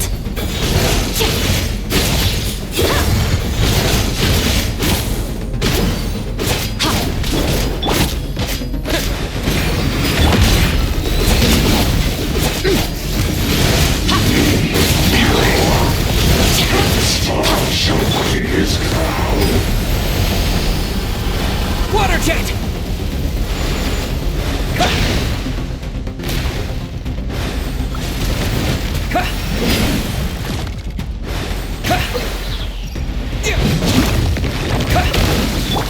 Extinguish! Mine to wield. Wipe out! Beyond this world.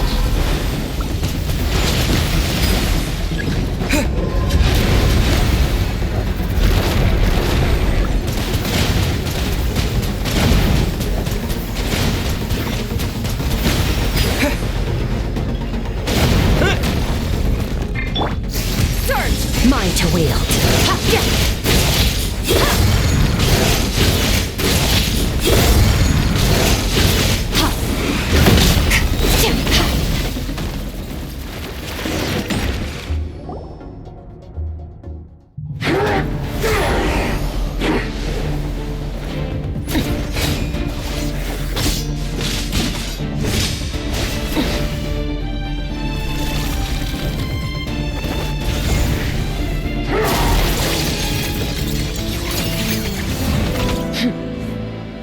Haven't had enough of my power.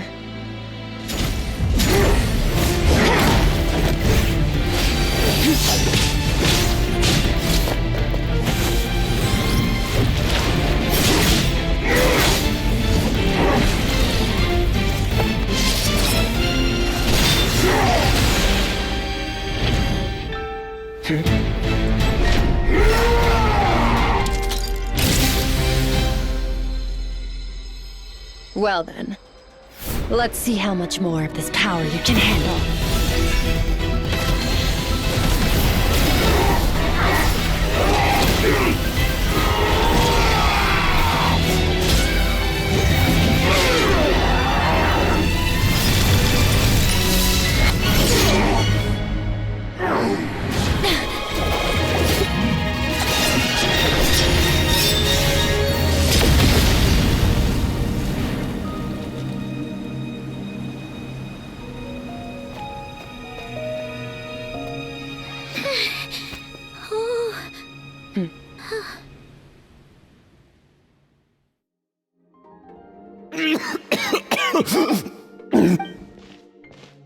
Well, have you come to your senses? You saw that my body was at its limit. So, you deliberately channeled your power into me, knowing that it would destroy my shell from within. Such power, such keen battle instincts. So you must be. Skirk, Sertologi's disciple. How long has it been? How long has he been away from Tevat? Hundreds of years. Hundreds? Sorry, it's a lot to take in. I should introduce myself. I am Skofnungar, a friend of your master and one of his followers.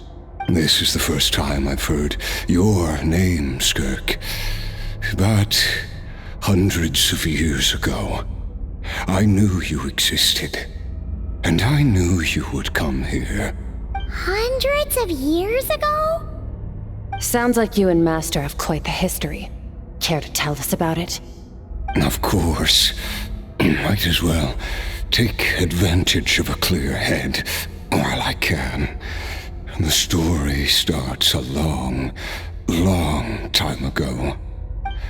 I was born into a noble family in Conria.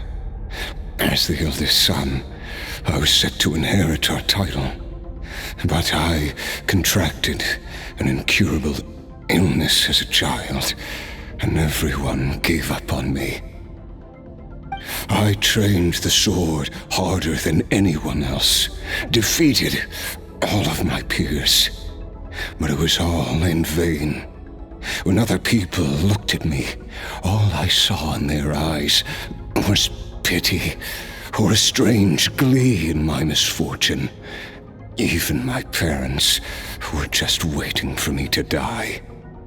Over time, my heart hardened, and I became aimless.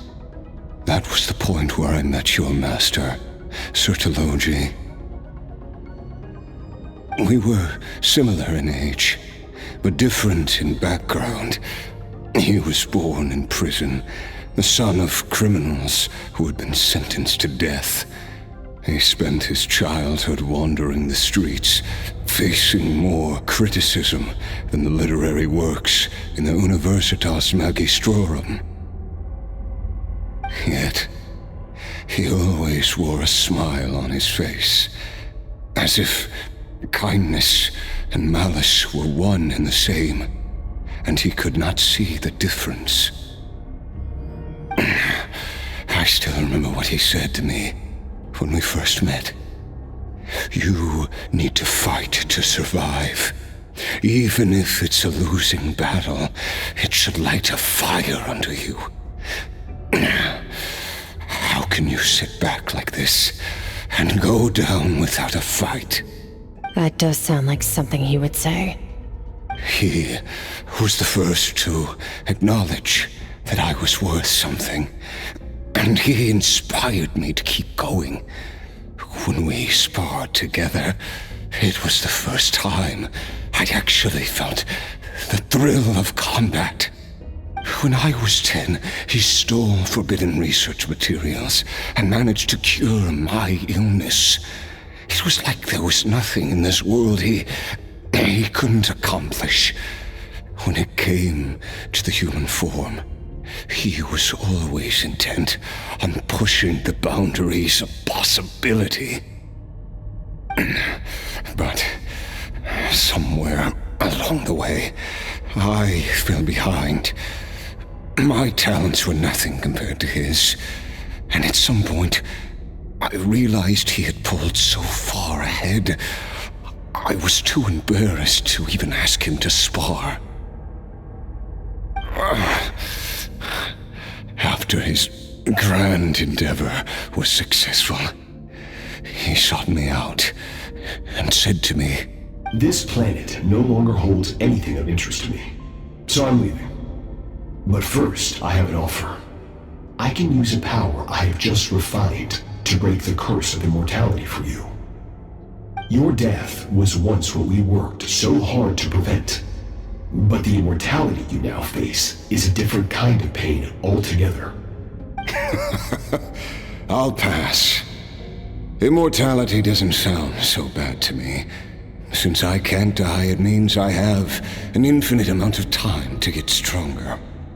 Maybe I'll finally catch up to you one day. And we can spar like we used to. Are you sure? I cannot say when I will return. Your body, or rather, your soul, might not be able to withstand this curse. All I can do is try. After all, a wise man once told me, people need to fight for their own survival. Wise indeed. Nevertheless, if you grow weary of the pain of immortality, and wish to experience a good sparring match before you wither away, seek out my disciple. Disciple? Never thought I'd hear that word coming from you. Nor I. But Vedifenir said I was destined to find a disciple out there in the universe, and bring her to Tibet. You know as well as I, Vedifenir's prophecies are never wrong. Well, now I'm curious about who this disciple of yours will be. All Vedifenir said was that one day, the stars shall bow in her honor. Sounds pretty impressive. Of course. Only the most outstanding people would have the right to become my disciple. Still self-assured as ever, I see. But you're not wrong. I'll be leaving then. Oh, and if you are serious about getting stronger, I left you a little gift in the primordial sea. As I've said before, walk whatever path you want. Freedom means even the wicked get to make their own choices. Waiting for me in the primordial sea was the all-devouring narwhal, already beaten into submission by Sertologi. In its weakened state, I was able to cut off part of its flesh and sew it into my own heart. Your heart? That sounds like torture! How did you even survive that? Because, of course, I bear the curse of immortality. So, you used the curse to turn yourself into a vessel for power. Even with that whale's ability, devouring power like that is not something the human body can withstand. With your body and soul constantly at the breaking point, it was the curse of immortality that sustained you. But that is not the path to strength. You have to pour your heart into it, work for it, dream of it. Instead, you stole something that didn't belong to you, and it backfired. You're right. I should have known better, but I had already pushed myself to my limits, and he was still miles ahead of me. So I had to take a leap of faith. I miss your master.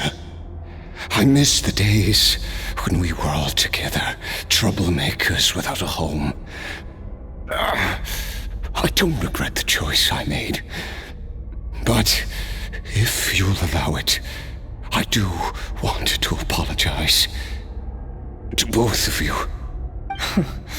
After the beating we just gave you, I think we can call it even. You're an interesting one as well. Sertologi's disciple. That's a lot to live up to. It can't have been an easy experience. I know what he's like. He rules with an iron fist, using despair and fear to force you to catch up to him, all the while standing ever out of reach. We're like mountain climbers in the dark, never knowing how much higher we have to climb, or when we will see the sun again. True. But I made up my mind long ago. No matter how dark it gets, I will not give in to despair. I will overcome it. Besides, after hearing your story, I suspect what Master really wants is not a battle that demands his full strength, but rather a defeat without regrets. Oh? Since you're his friend, you must have some things in common.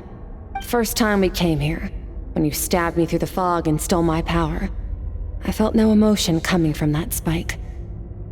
But when you had to devote all your strength fighting me just now, I could feel joy and passion emanating from your blade. It was the joy of a researcher discovering the truth of the world, the joy of an artist uncovering a temple of wonders. Interesting. I'm certain I didn't express those emotions outright. Yet you were able to read them from my blade, like a glimpse into my inner world. You're right.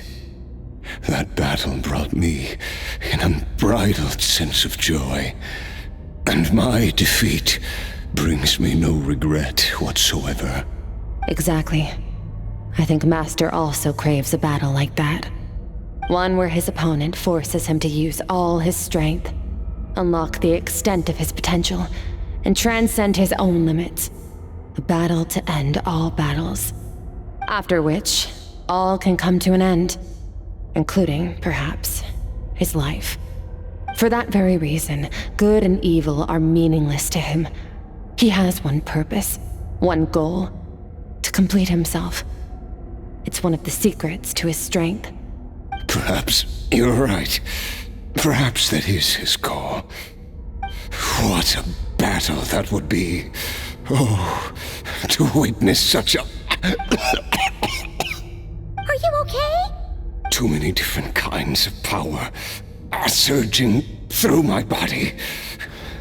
The curse of immortality allows it all to coexist, but it does not remove the pain.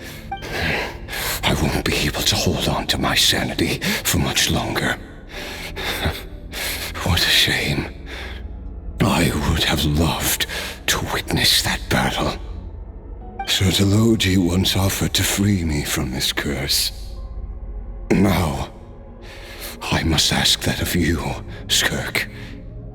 Can you release me from the pain? I can, but not through death, if that's what you were hoping for. It's not a suitable punishment for your crime. As an alternative, I can take your consciousness, along with all the power you've consumed, and smash it to pieces. The impurities will dissipate, and under the curse of immortality, your mind and body will regenerate. When that process is complete, you will be back to who you were before, no longer tortured by powers you can't control, but it will be a time-consuming and painful process. The decision is yours to make.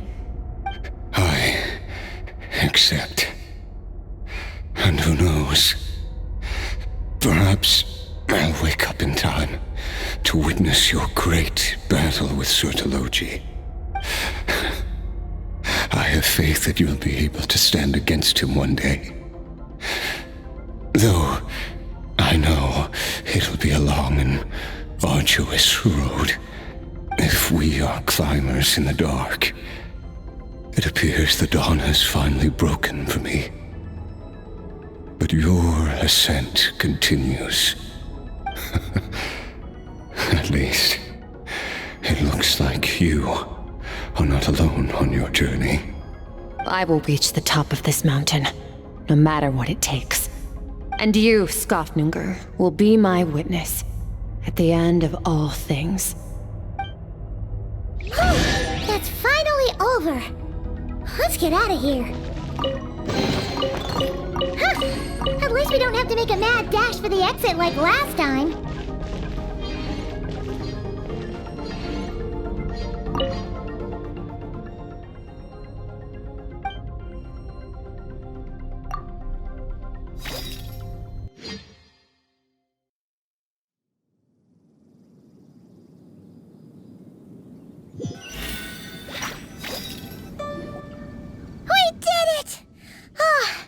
It's only been a few days, but it feels like forever.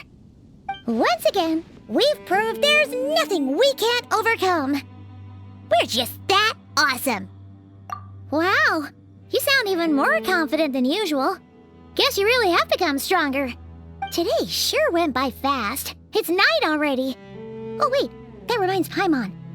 The stars you mentioned, the ones that died out, are they back now? Yes. The power Skofnunger stole has been returned. So, the stars have regained their light. Great! Huh, it's crazy crazy that you even noticed their light was gone. There are so many stars in the sky. If a few disappeared, Paimon definitely wouldn't be able to tell.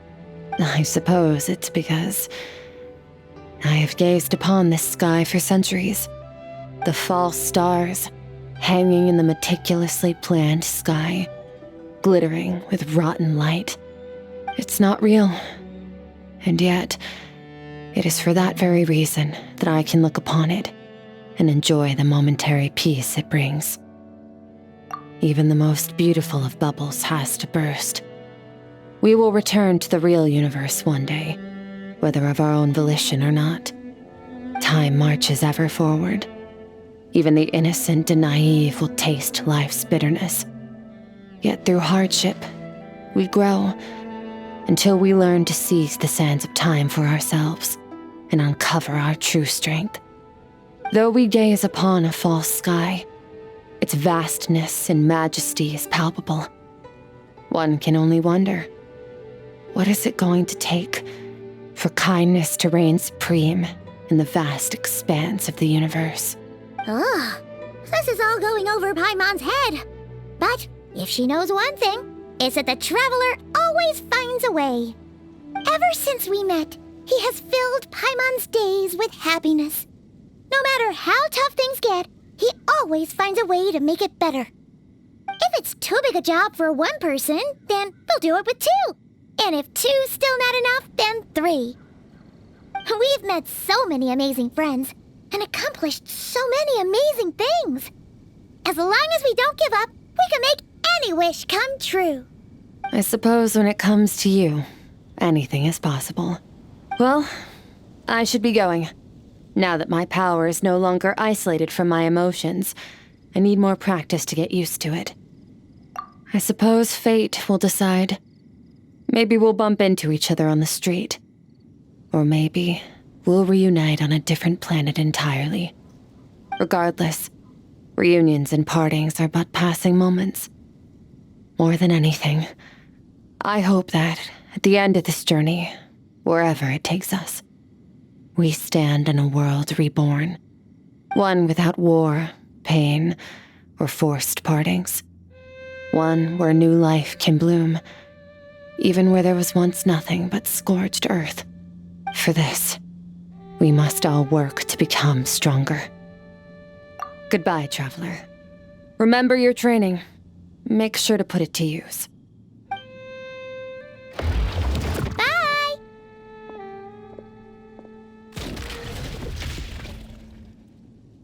Is it just Paimon, or is she being nicer than before? We definitely count as friends after all that, don't you think? Hey, what do you think about camping here tonight? There's nothing quite like sleeping under the stars. Come tomorrow, we can continue our journey. Oh, and since Paimon treated you to that super nice meal at Wanmin Restaurant, it's about time you returned the favor.